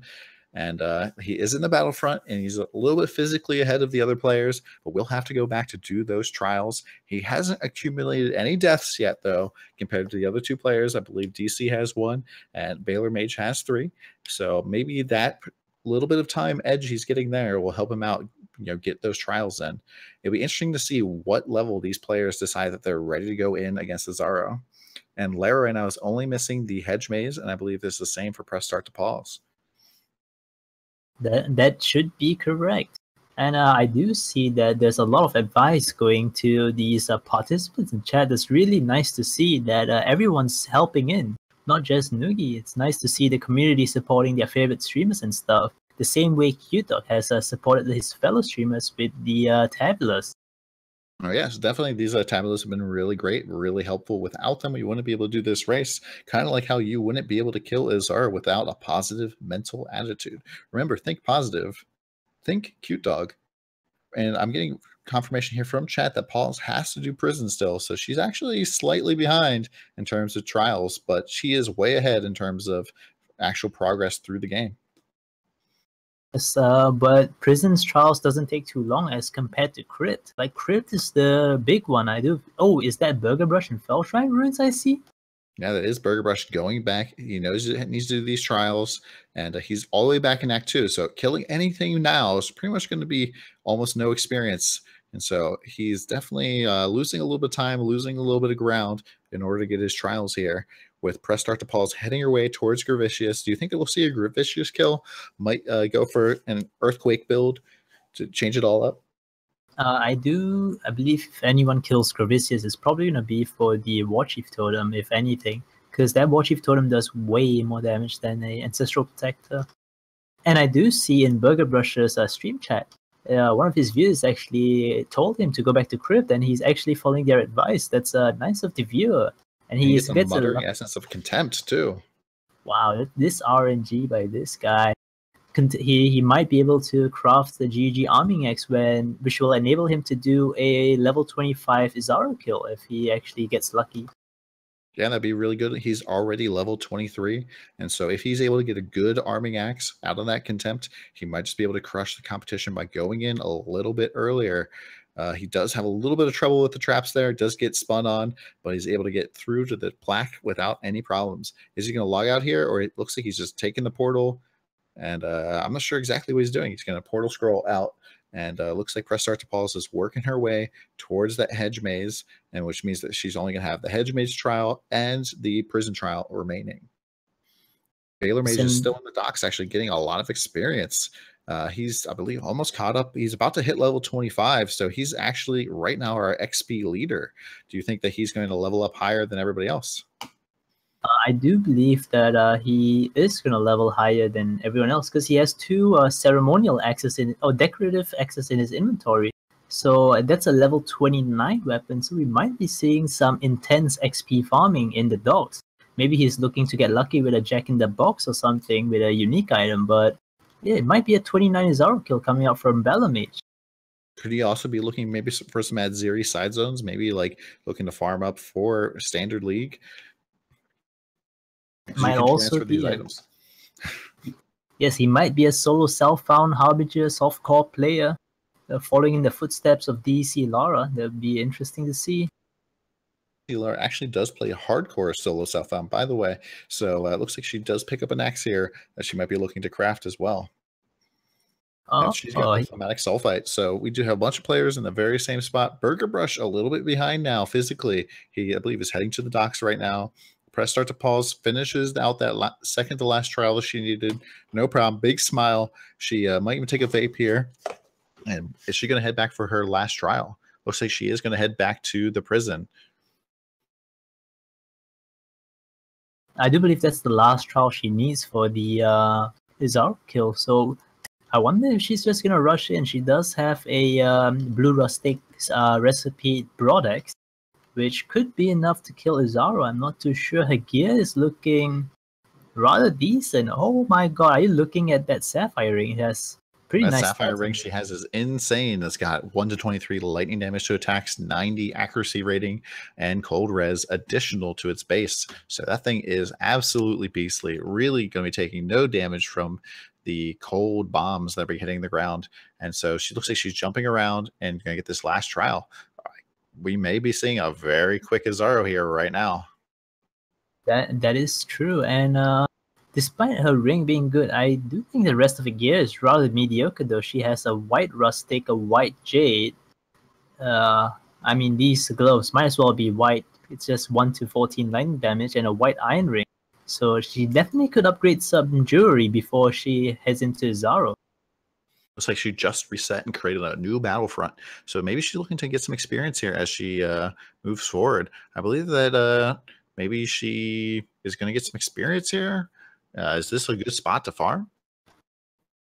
It is a decent spot to farm, I'd say, but Dogs is like by far the best in Act 3, I believe. Well, she looks like she just found herself the sword throwy little exile, and so this might give her a it gives her a unique necklace, Chayula's amulet. Very lucky. Well, it's now she's not gonna be stunned on the Izaro fight. That actually could be rather useful because even his auto attacks tend to stun my characters when I fight him at, like, let's say level 25.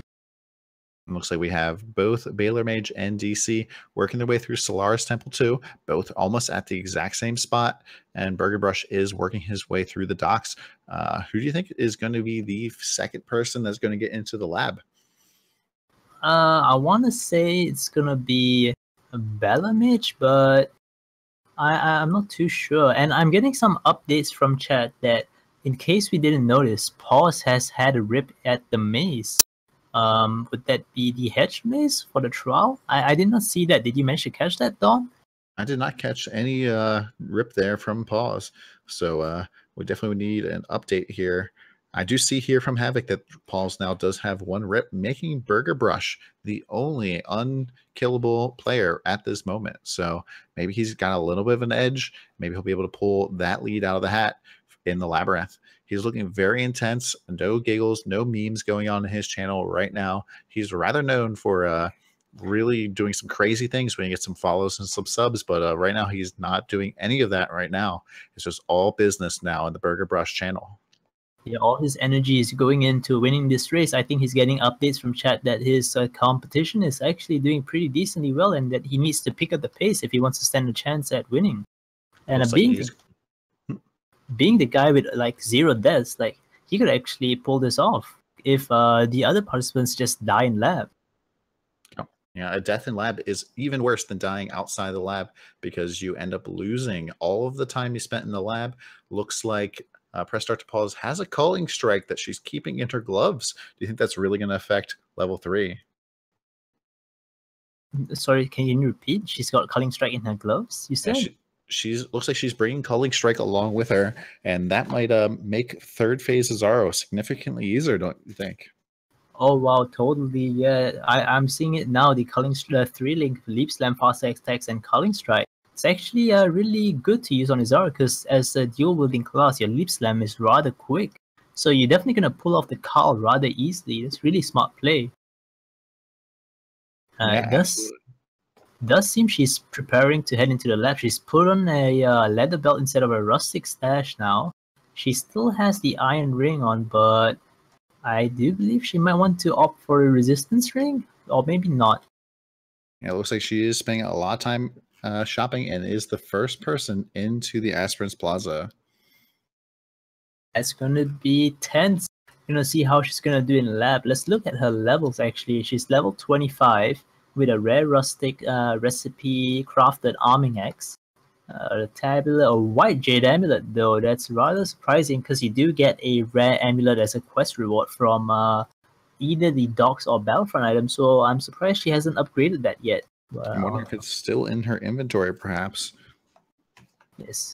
So someone should tell her, perhaps, or maybe not. Let's see how she does. Her damage is looking really good. She picks up a spectral axe. I'm noticing that she is not using Hatred, just using that Herald of Ash. Do you think that just because of the tabula, we're going to see the players completely ignoring every other buff besides Herald of Ash? It could be a possibility, but Hatred is just going to make Izaro way safer and allow you to burst down the portals if that's what you plan to. I see balormage heading back into the docks, probably looking to farm his way up towards that 29 axe that he has in inventory.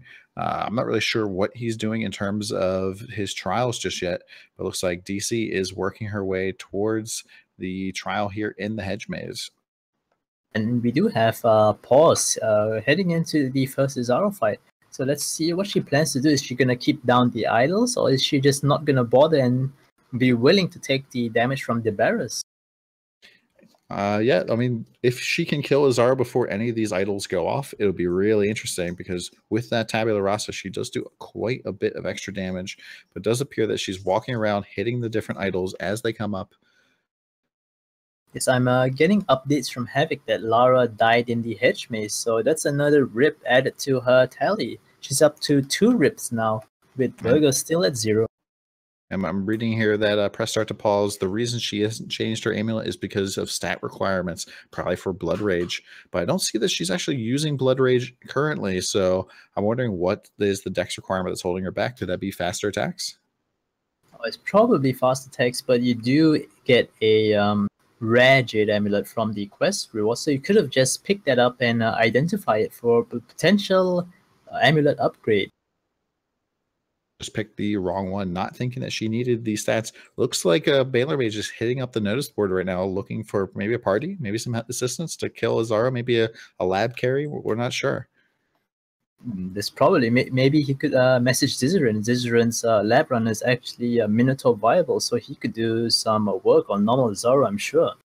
Oh, definitely.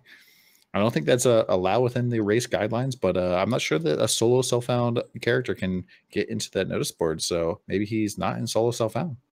Oh, he must have screwed up his character allocation. We might need to see if he gets penalized for this.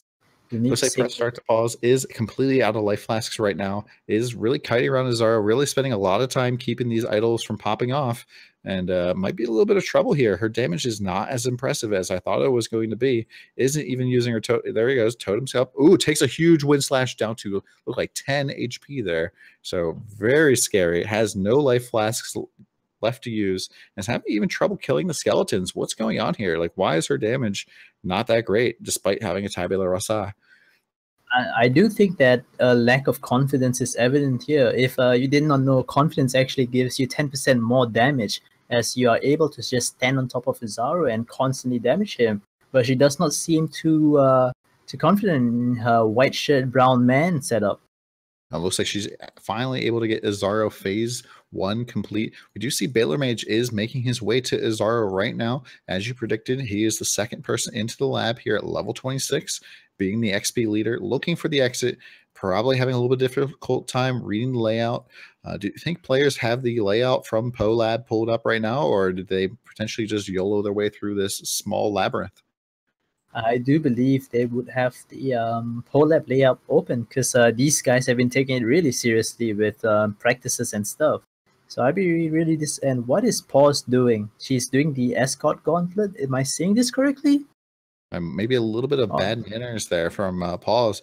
Although she hasn't bothered to put on any MTX, might be taking her time in the lab. Definitely no full key runs as we've seen from some previous players, although she currently will be getting an additional key from the idols as she did let them all go off. Do you think we might see some full key runs coming from some of these players? balormage dipping significantly low there from a barrage, and he's keeping these idols down, but it might not be worth his time. Maybe should be going full-time damage on Izaro. Yeah, I do believe you should just not bother with the idols because the barriers are rather easy to dodge. Like, they don't do damage if they don't hit you, so all you need to do is sidestep them. But we do see BergerBrush going full screen again. Seems to be really into it heading into the lab right now, but balormage pulling some decent damage. That the way to do the idols in the labyrinth is just to get good, kid. Pretty much, and I do think there could be a viable strategy as how Sunder works with regards to the idols. If you manage to hit the idol and Izaro with your Sunder, won't 2 explosions from the Sunder go off and hit Izaro like twice effectively? Yeah, basically. It looks like balormage does get past phase 1 Izaro, and we do have now press start to pause on phase 2, which is the portals, which is going to give a lot of meat for Sunder to tear through. And looks like she's going to be taking down the portals, dodges out of a barrage, and then sometimes when those barrages come out beforehand, there's a little bit of a slowing field, and it definitely will slow down your faster attacks, leaf slam. But it looks like she's actually just hitting on Izaro right now, not hitting the portals too much.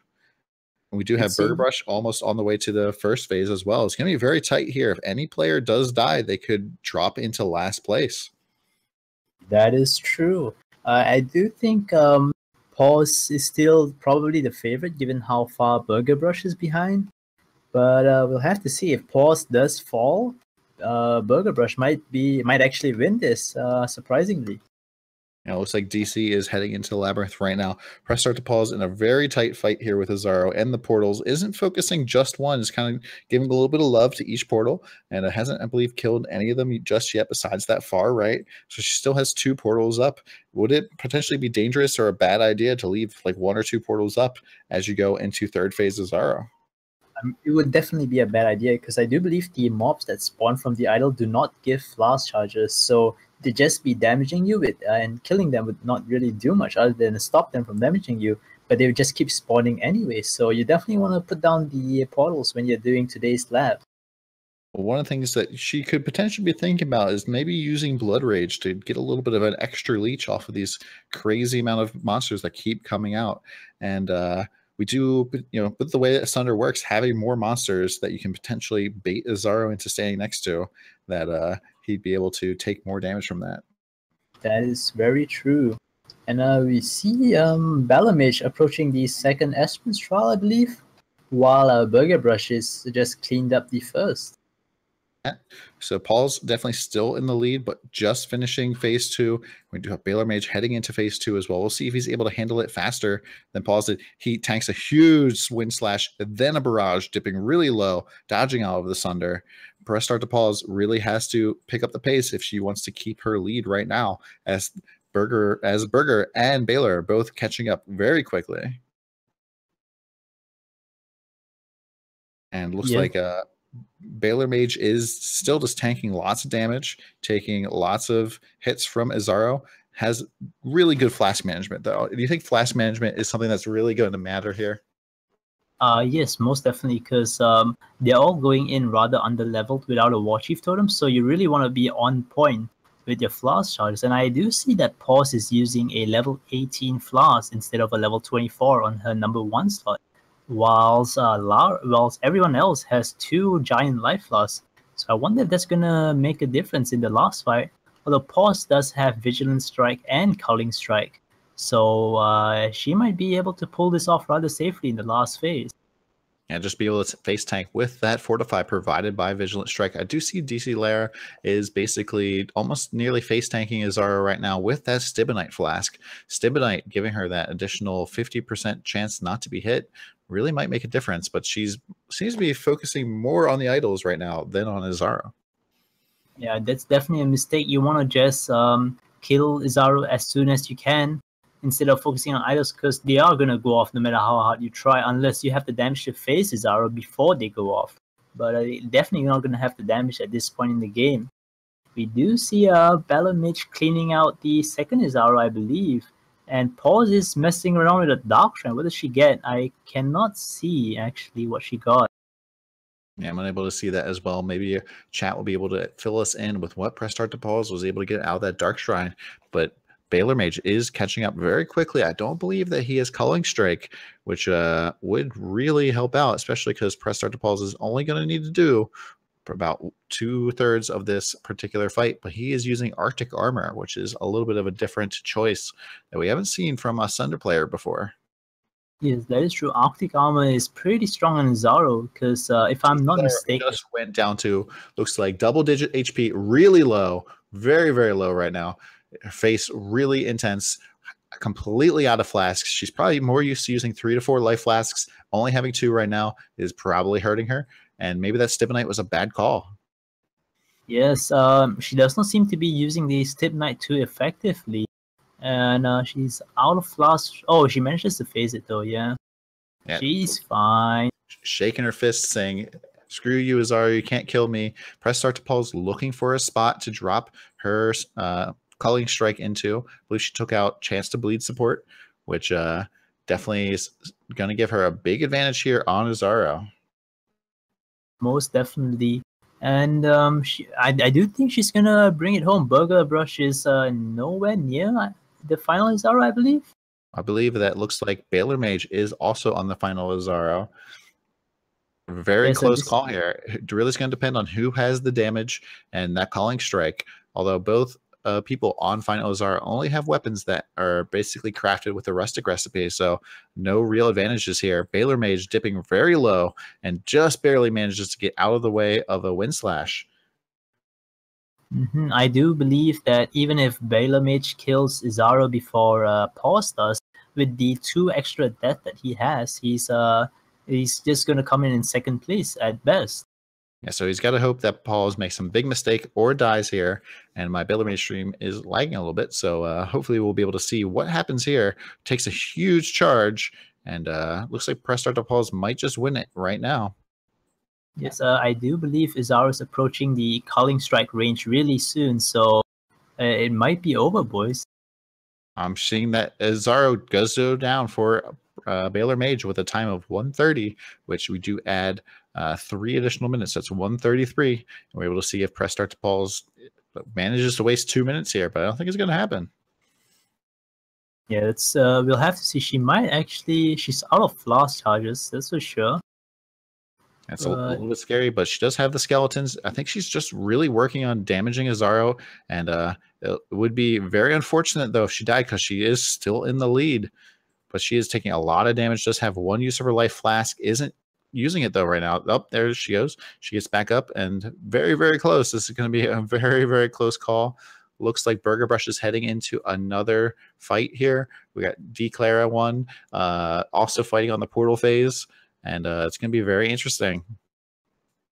I don't believe Berger has any deaths right now. So if he does manage to kill Izaro very quickly, he could still come in second place.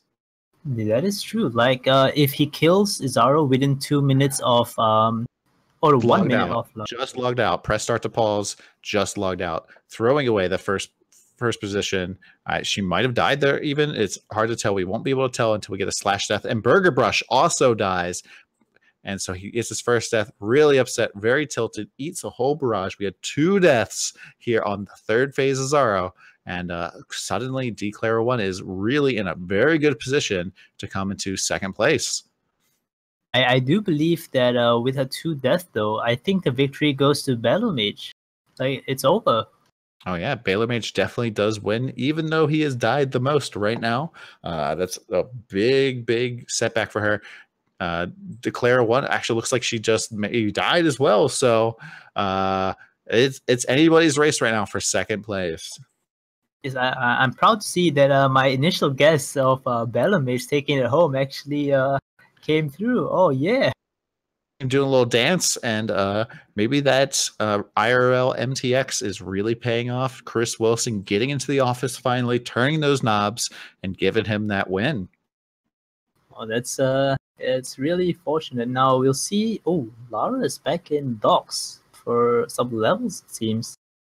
Looks like Lara is back in the docks, trying to get up those levels, trying to get a little bit extra. Probably didn't feel like she had enough life.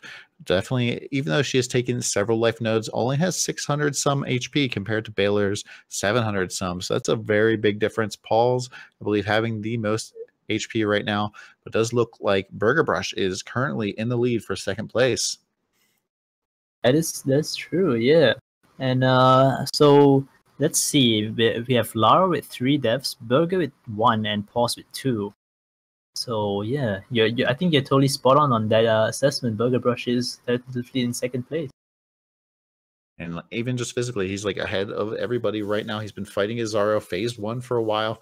Real big focus face. It'll be interesting to see if he goes out of his way to go find the Dark Shrine in room 3 of the lab, which right before phase 2, which is a little bit out of the way, but could prove to win the whole thing for him.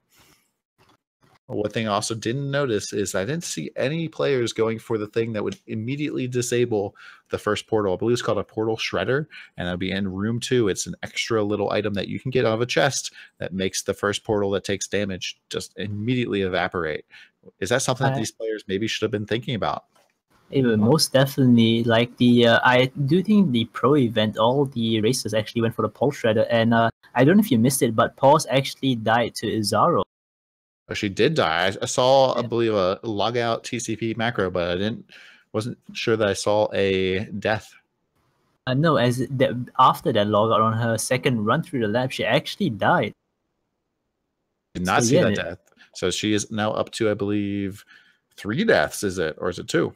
It's 2. Havoc made a typo earlier, but he updated his typo and then she died, so it's still at 2. So it looks like BergerBrush in a solid second place right now. Doesn't look he's going for the portal shredder. Dclara 1 potentially could pull out that third place. Very interesting. The 2 ladies in the lead for so long. What do you think balormage was able to do to actually pull out this victory? I do think that his strategy of taking it slow, gearing his character well, hitting 26, and I'd be interested to see what his skill tree is actually, because that might have been the difference between these players. Definitely. I believe Paws and Baylor are the only players currently that are level 26. The other 2 are both level 25. And pulling up the skill tree right now for balormage, we'll see exactly what type of choices he made. And those boots that didn't have move speed the entire time might just have helped him. It looked like he went down to use Dervish and then went all the way over to the left to Strong Arm and Marauder. So he did decide not to go down towards the ambidexterity node, which you do see a lot of racers picking right now. I do believe the meta for duelist racing currently is heading over to the Ranger area and grabbing a finesse aspect of the Panther, weapon artistry, and aspect of the Lynx actually for even better attack speed on their leap slam. That because this is a little bit less travel of a race, like you end up only really doing Act 3 and then going in and fighting a very difficult boss that he decided not to go with that attack speed? Yes, he probably decided to hit, because the travel to Ranger and Marauder is roughly the same amount of points, I want to say, but the advantage of Marauder is you get that juicy Heart of the Warrior, which is 10% increased max life, 20 base life, and 10 to strength with 2 5% nodes right by it. So you get like a decent amount of life going to Marauder, as well as you get to grab Strong Arm, which is some really good damage as a one-handed Sunder character. And we do see right now that BergerBrush is on the portal phase, while we do have Press Start to Paws and Dclara 1 both on the idols phase. So BergerBrush really pulling ahead right now, trying to get that second place, trying to bring it home for the boys, and so he can crack a cold one open with balormage, who has stepped away from his chair, possibly to crack open a cold one. That could be it. And we do see Lara. They all seem to be doing all right in lab. No one's dying so far since the latest Paws rips. And what do you think is going to happen, Don? Who do you think is going to pull ahead? Right now, BergerBrush is definitely in the lead. I'm going to guess here that Paws is going to be able to pull slightly ahead and make it a very close race for 2. Looks like BergerBrush is having a little bit of a difficult time going through the lava floor. Hasn't been playing enough the floor's lava at home. And Press Start to Paws, though, very comfortable in the lab, very comfortable not dying. And you can tell she's a little tilted, talking a lot to chat right now. So maybe she's just going to be distracted, but I think that she'll be able to pull it up and maybe get herself a second place there. We see Lara considering doing the escort gauntlet, but she runs away from it. And yeah, like rather no activity at the moment. Let's go over their flask real quick. I do see Paws is still on the Grand Life flask and opting not to upgrade to a giant yet. Maybe that could have helped her lift in her previous from a previous death actually. But we'll see.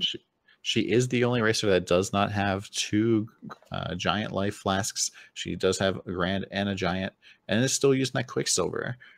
And looks like we do have Dclara 1 on the portal phase, and I believe that Paws is just behind her. BergerBrush looking for that third phase right now, trying to find his way through the lab using PoLab. As always, he's using that beautiful Tabula Rasa donated by Cute Dog. Remember, think positive. We do have the 2 ladies here beating on the portal phase, trying to get them all down, trying to work on. Nobody decided to go for portal shredder like the pro race. And we'll see what happens if these ladies are able to get their way through Izaro phase 3 without dying. Yes, and we see Paws struggling a fair bit, already out of 1 life flask charge usages. While oh wait, did I say Lara? I mean Paws. Paws already out of 1 life flask, but Lara facing a similar situation, and she doesn't seem to be using her Stib Knight too effectively. Like, she should be popping it on Izaro and going ham on the portals, but she doesn't seem to be doing that.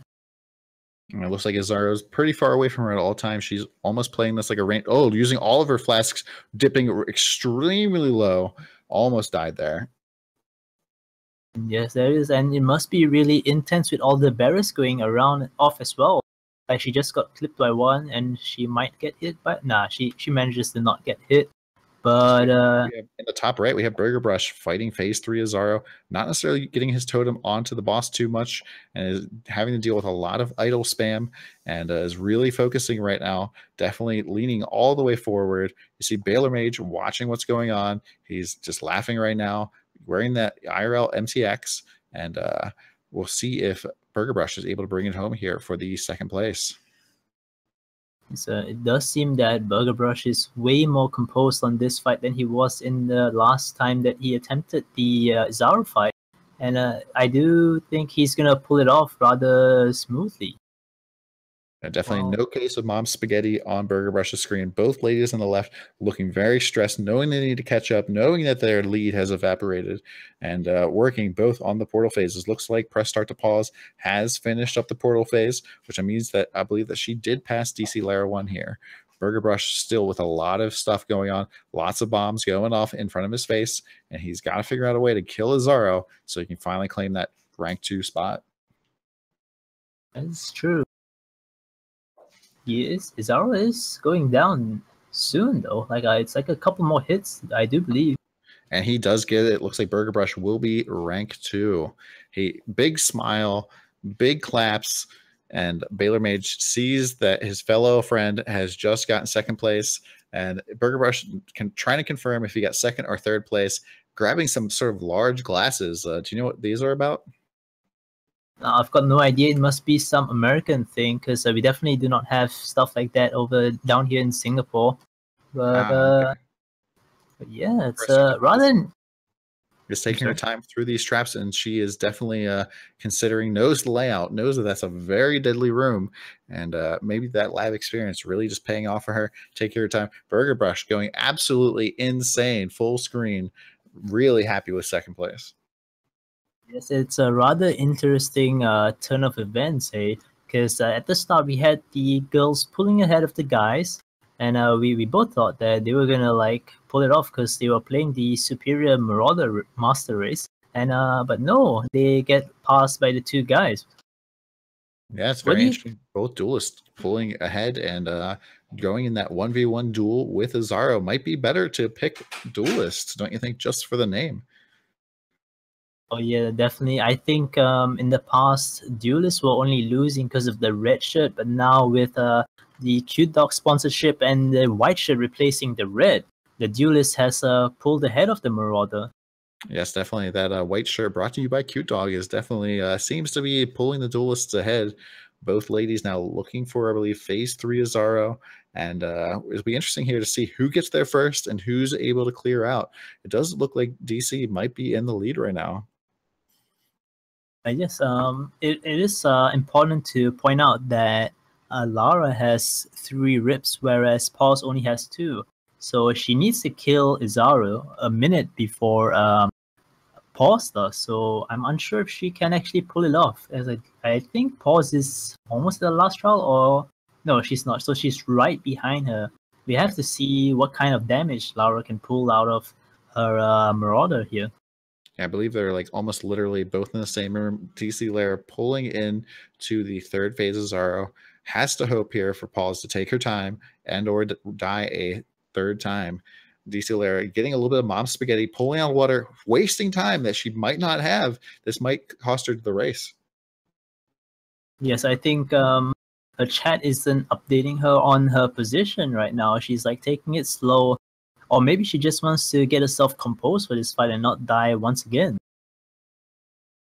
Definitely getting a little bit of water, staying hydrated is very important. You know, if you're going to be streaming for, 8, 10, 12, 16, 24, 36 type of hours, pulling some sort of Zizarin numbers, you really do need to make sure that you're drinking lots of water and or Red Bull. Like Red Bull will basically do all the same work, correct?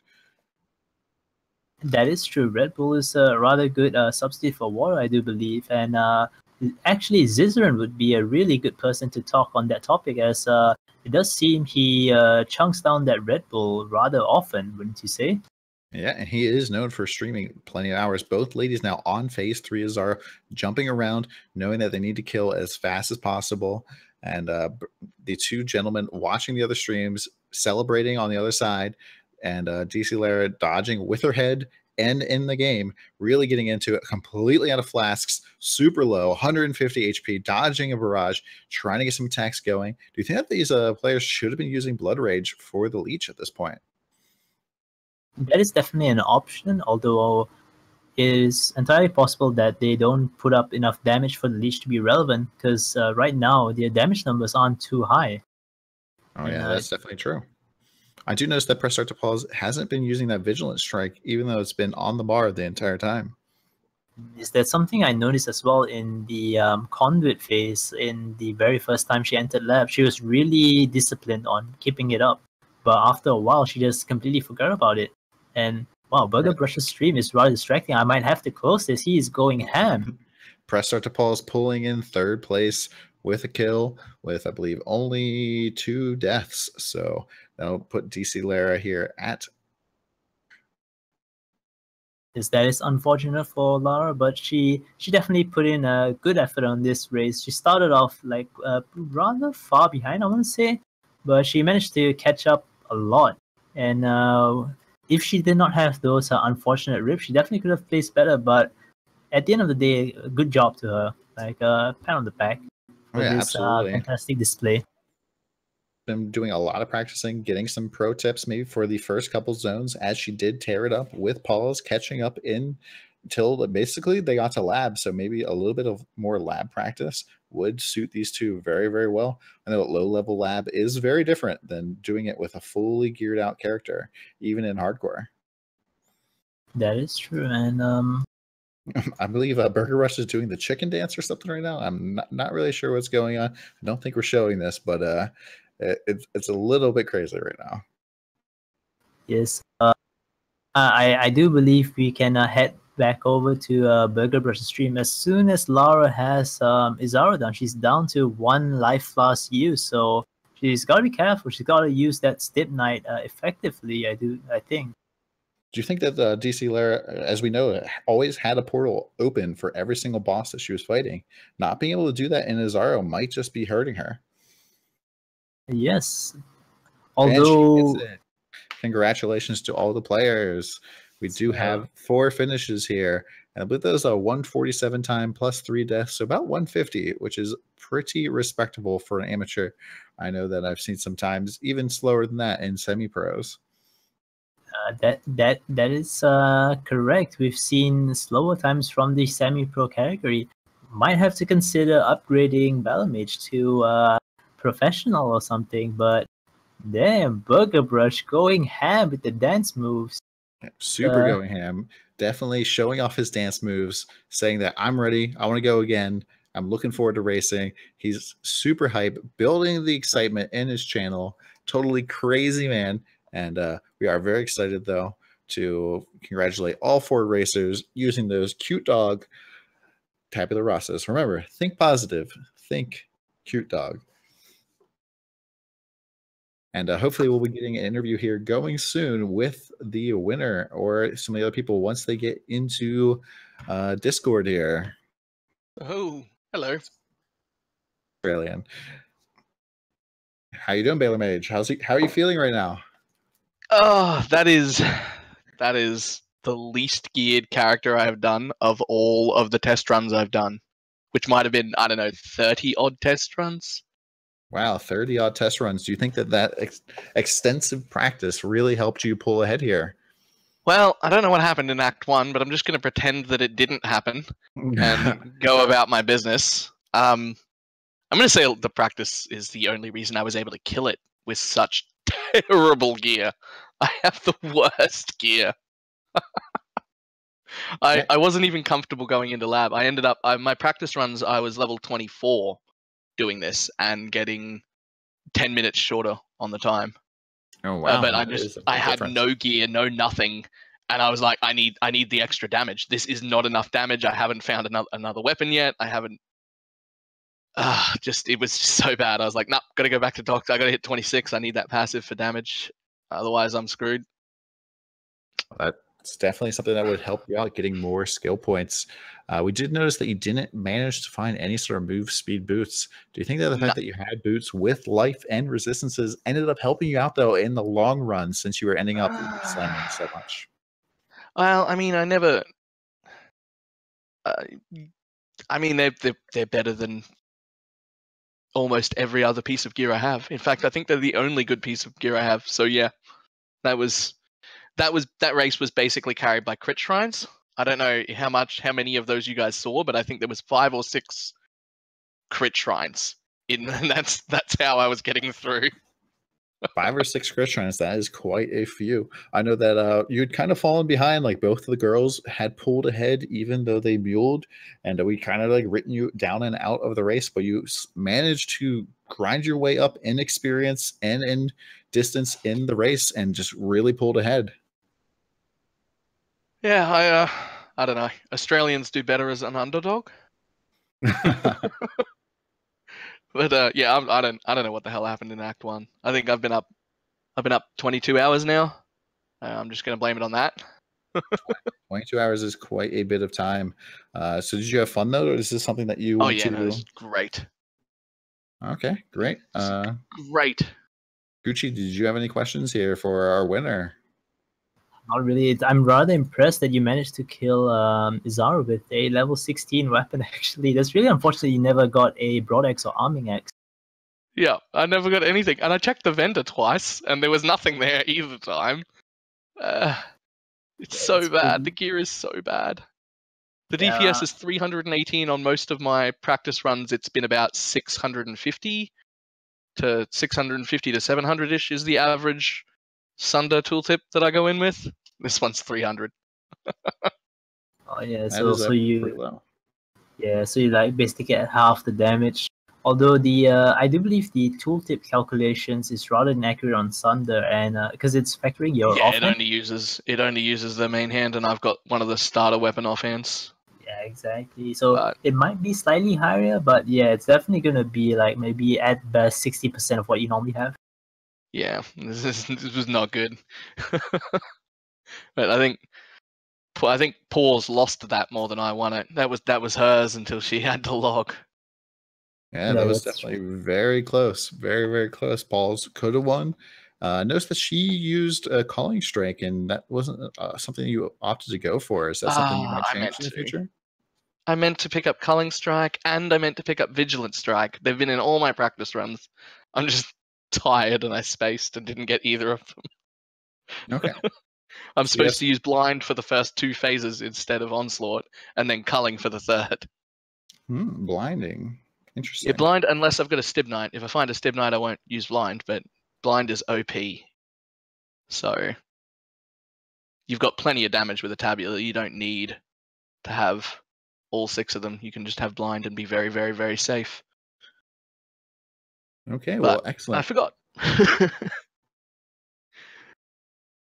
Well, I believe that's all the questions I have for you right now. Anything else for you, Gucci? It's not. I don't have any other questions, but congratulations on winning the race. Really, fantastic job not dying on in lab. Definitely, absolutely great job not dying and just pulling ahead. I think that all of that practice did help you out so much. Do you think that the fact that you were the only player wearing MTX both in real life and in the game had any sort of help there?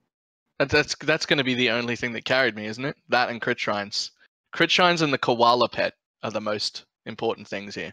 Also, don't forget that Tabula Rasa brought to you by Cute Dog. That Tabula Rasa was mine. Oh, no, I wrote my own Tabula. Kick him off the race. 10 minutes, okay. Well, thank you very much, balormage, and I believe we're going to have somebody else in here next for more interviews. And is that BergerBrush that we now have in the chat? I think he's just still dancing. He's probably still dancing, still throwing a small rave party going on in his channel. No, that is over. 4 minute, 50-second song. That was way too long, though. but I didn't have a voice activation. But I'm here now. Hello, BergerBrush. Congratulations on your second place finish. Thank you very much, Don.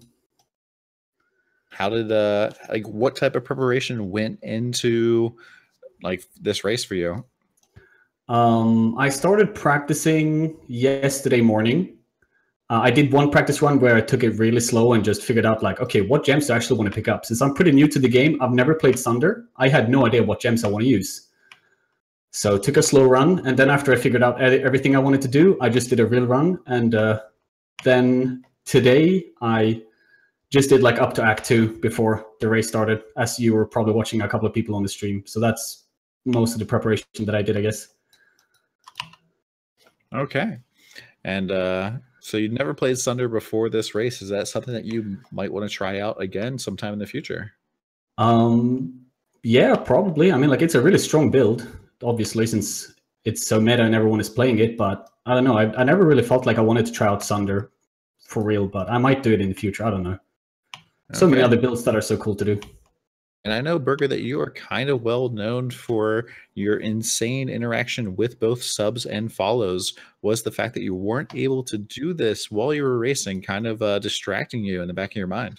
Oh, yes, indeed. Like, I was getting bits and followers and subscribers and everything all the time. And I am someone who always try to interact as much as I can with the chat as well. But so this really goes against like all my rules of streaming. But, you know, I want to get more into this. It's a lot of fun as well. And I want to get more involved with the PoE community. So I'm going to have to give up a little bit of those things in order to get some other things in my streamer persona.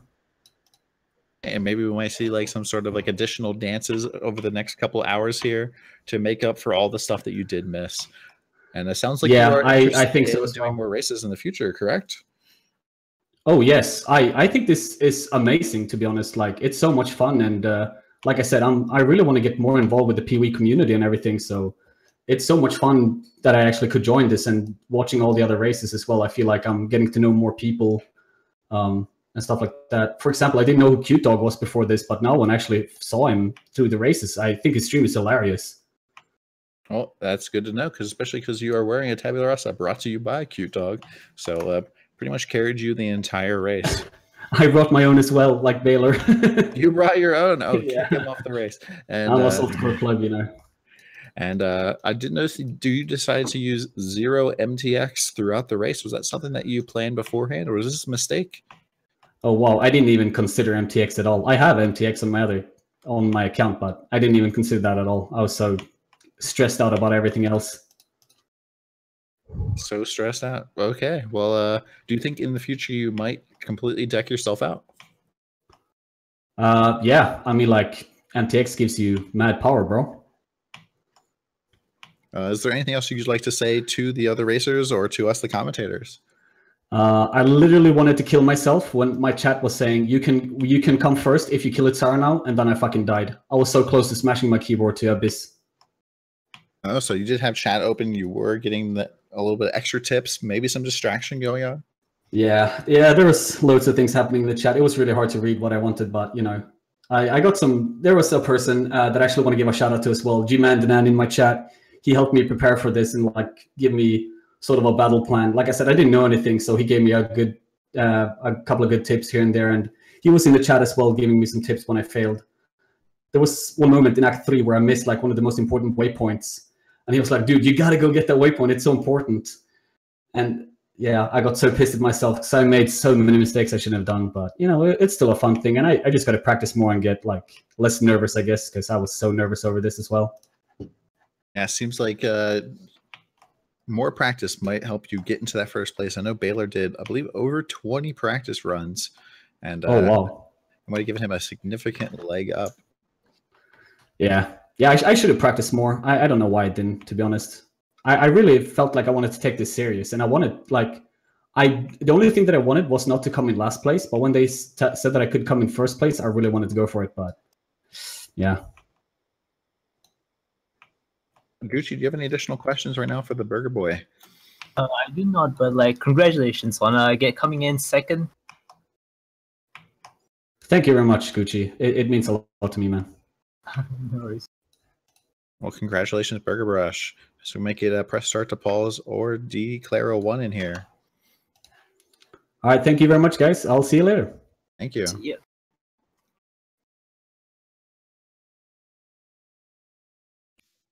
Hello. Hi, Paws. Congratulations on 3rd place. How are you doing tonight? I'm doing well. Bit tired. I do notice that basically you were pulling far ahead that entire race. Like, how did that feel when you had to log out there at the very end of Izaro? Well, it felt alright. I mean, it's better to log than to die, kinda. Yeah, definitely. I know a BergerBrush was just telling us that he was really frustrated because he could have potentially won the race just then, but ended up dying himself. So you logging out did save you an additional minute. Yeah. It was unfortunate getting a lag spike and then stressing myself out during that. That is very unfortunate. What type of preparation went into this race for you? About 5 hours of Merville kills. Okay, so you pretty much were doing the Act 1 preparation, just getting into Act 2 very quickly. Yeah. I think that like helped your game plan, because I did notice that you did catch up to the guys who both did not mule. I believe both you and Dclara 1 both passed them pretty quickly on. It definitely helps. It's useful to correct mistakes and know when to just skip things and get used to picking your gems from the vendor and not wasting time in town, which is what I usually struggle with. Okay.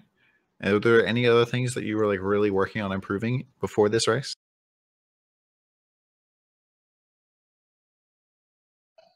Well, mostly management in town and not killing as many mobs as I used to kill. I think I went on the opposite side. Now I kill too little mobs, too few, but getting there. I did notice that going into Act 2, I believe you were like just barely hitting level 10 in Mervale's Caverns. And so you did have to spend quite a bit of time catching up in terms of levels, but it didn't seem to take you that long. You got level 12, were able to use that Sunder very quickly. And do you think having like 3 level 100s, I believe those are all in hardcore, helped you out in terms of just being able to survive and make it all the way to lab before you died at all? Yeah, it definitely helps having playing in hardcore, having to practice not dying, knowing what's rippy and what to avoid. Okay. Mostly class management, honestly, at low level, more than anything. Flask management coming out from your camp. Although you were one of the few racers that didn't have 2 giant life flasks, but you didn't seem to be affected by that too much. Yeah, I got one eventually, and I was like, nah, whatever. Just gonna stick with this one for now. Okay. Is there anything else that you want to say right now to the other racers, maybe the chat, us broadcasters? Mostly to you guys, good job organizing this. It was really, really fun. And to all those that participated, was a good race. I had fun. And one question that chat does want to know, is that your tabula rasa, or is that a Cute Dog sponsored tabula rasa? Well, Havoc said it's a Key Dog sponsored tabula, but I believe it's Havoc's tabula. But it's actually, I think it's actually Cute Dog's tabula. So you are the only person to so far to complete the race in Cute Dog's tabula. So some might actually consider you the only winner. Yeah, definitely first place in terms of Cute Dog tabulas. I see. I get confirmation from Havoc that Paws and Lara have Cute Dog's tabula while the guys wanted to use their own. So with this being a Twink normal Izaro race sponsored by Cute Dog, technically you're the winner. Congratulations. Paul's not breaking the rules, not trying to bring your own tabula, using the Cute Dog sponsored tabula rasa. Congratulations on your win. Now, I have a question based on that. Can I vendor it now? Might want to talk to Havoc about that. Please no, forehead. Probably not, but I would encourage it. So you make a decision. Well, Gucci, do you have any additional questions for Paws here, our winner of the cute dog Tabula Rasa? I have a question. What did you get off your quest reward from Diala? Which amulet did you take? I took the jade one, I did it, and then I accidentally rendered it. I see. Yeah, I was wondering why you were using a white jade amulet. So, yeah. Right, that explains. Was the amulet any good? Double LE damage with a Wow. Do you feel if you did not vendor the amulet, you could have killed Izaro faster? Probably. It was so damn close. Yeah. If I just would have placed a totem instead of like the log, it would have been really easy, but oh well. He was like so close to culling strike range as well, and I do believe you had a culling, right? Yeah, I got lucky with alterations. Yeah, it's unfortunate, but good effort nonetheless. It's definitely a great effort. Good effort indeed. I believe you're the only person to be using Culling Strike, which definitely would have given you a huge edge. It was so close. So close. I believe you could have won. And I believe if you do this race again, that you might just bring home the bacon. Although you did win, technically, because you used the cute dog, Tabula Rasa.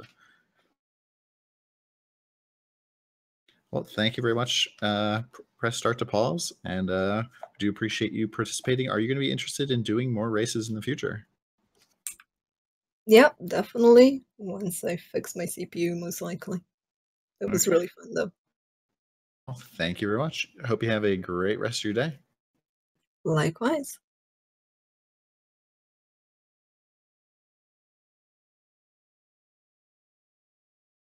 And maybe we'll get Dclara 1 in here next. Yeah, the dropper of faster attacks gem, it seems. I think she's in the channel. Yeah, I'm not sure that if she has her press looks like she's a little confused trying to find the button to press to get into there we chat. go. I had push to talk on. Can you guys hear me? Can hear you. How you doing? Not too bad. That's good. Congratulations on finishing the race. Did come in fourth, but very good effort from you. Very impressive indeed. Thanks. To kind of start off, I know there's a lot of issues here in chat with people saying that we are saying your name incorrectly. Could you just set the record straight permanently for everyone? Well, when I first started streaming Path, I didn't know any of the streamers, and when they would host me, I would pretend like I knew who they were just to not get embarrassed, and I would mispronounce their names. And so the meme was everyone would mispronounce my name. So even though it's Dclara, people call me Dclara. I don't really care anymore, honestly. No, I pronounced it correctly. So it is Dclara is what you're saying, or is it Dclara? Dclara. Okay, Dclara. Do appreciate it. Yeah, I do remember the days of Matt Hill and General Toes. Oh, fuck off. Let's not bring those memes back up again. It's a little too late. They are spamming that chat now with them. Thanks, chat. So I did notice that you did manage to catch up to the guys and actually passed them, pulled into second place very early on, even though you ended up muling. What did you do to practice in order to really get that Act 1 and 2 time down so much? Well, I asked my friends like Noogie and Havoc for some tips, and with chat, I asked them for tips, and I watched some of like the pro racers and their Sunder VODs for Izaro kill. And then just kept practicing, and I ended up cutting off like at least 10 minutes each time after each practice. And I thought I was going really well today, but I made a huge mistake. I was trying to go quick, and I was really stressing myself out, and I threw my faster attacks gem out at Fell Shrine Ruins, I think, with the helmet that I had on, because I was switching on to a normal helmet. And when that faster attacks was gone, my leap slam was so slow, and it really impacted my Izaro fights because I couldn't leap slam out of the way quick enough half the time, and I kept eating those wind slashes, which sucked. What made you decide to not go back and purchase another faster attacks? I actually didn't have an Orb of Alteration, so there were lots of gems that I wanted to buy, like Blood Rage, you know, increased melee physical damage, another faster attacks, but I didn't have an alteration. And like the vendor recipe or trade for an alteration is so scammos, like I didn't have enough currency. Okay. Well, definitely that probably would have helped you out. We did get confirmation from chat that you did drop it on the ground. Yeah. And it's definitely very unfortunate. Idiot. Very unfortunate. Yeah. And I did notice that you were using, I believe, just like you upgraded to a yellow hat, and so that's what you. Yeah, I took out the leap slam. So the leap slam was linked with faster attacks in the helmet. I took out the leap slam, and I didn't notice the faster attacks. When it said there's a gem socketed, you sure you want to drop it? I thought it was just like a random gem that I didn't need, and I was like really like getting into my own head because I had just died trying to get the thematic emblem like 2 seconds ago. So I was really being hard on myself, and I just clicked OK, didn't think too much on it, and realized I lost it. Yeah, I remember that death. It was definitely very frustrating. I could tell that you immediately left the Western Forest and went into the crypt, and you're like, I'm not going to deal with that. I'm not going for that passive point. I kind of got tilted at that point. I was like, fuck this, fuck the thematic emblem. And I just decided to move on. And I do believe that we had a big spam in chat as you did run past a Blood Rage gem. Even Moogie was in your chat and the spamming, go back, pick up the Blood Rage. Did you close your chat at any time in this race? I did not close chat, but I didn't read chat half the time. I only looked back at chat to make sure, like, oh, we didn't miss any trials, right? And everyone was like, nope, you got all the trials. I only looked very, very occasionally at chat. So you definitely seem very, very focused on the race, very serious face going on, and not necessarily memeing it up like you normally would. No, I felt so competitive for this race for some reason. Like last race I was laughing, this race I was like, I have to not get fourth, and then I get fourth, so I was like, okay, well, fuck my life. Do you think that the Tabula Rasa brought to you by Cute Dog gave you some sort of edge in terms of your PMA? Of course. Cute Dog is the embodiment of PMA.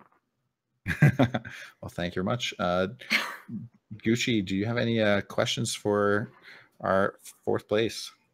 Not really. I don't think so. Let me look at the gear real quick again, actually.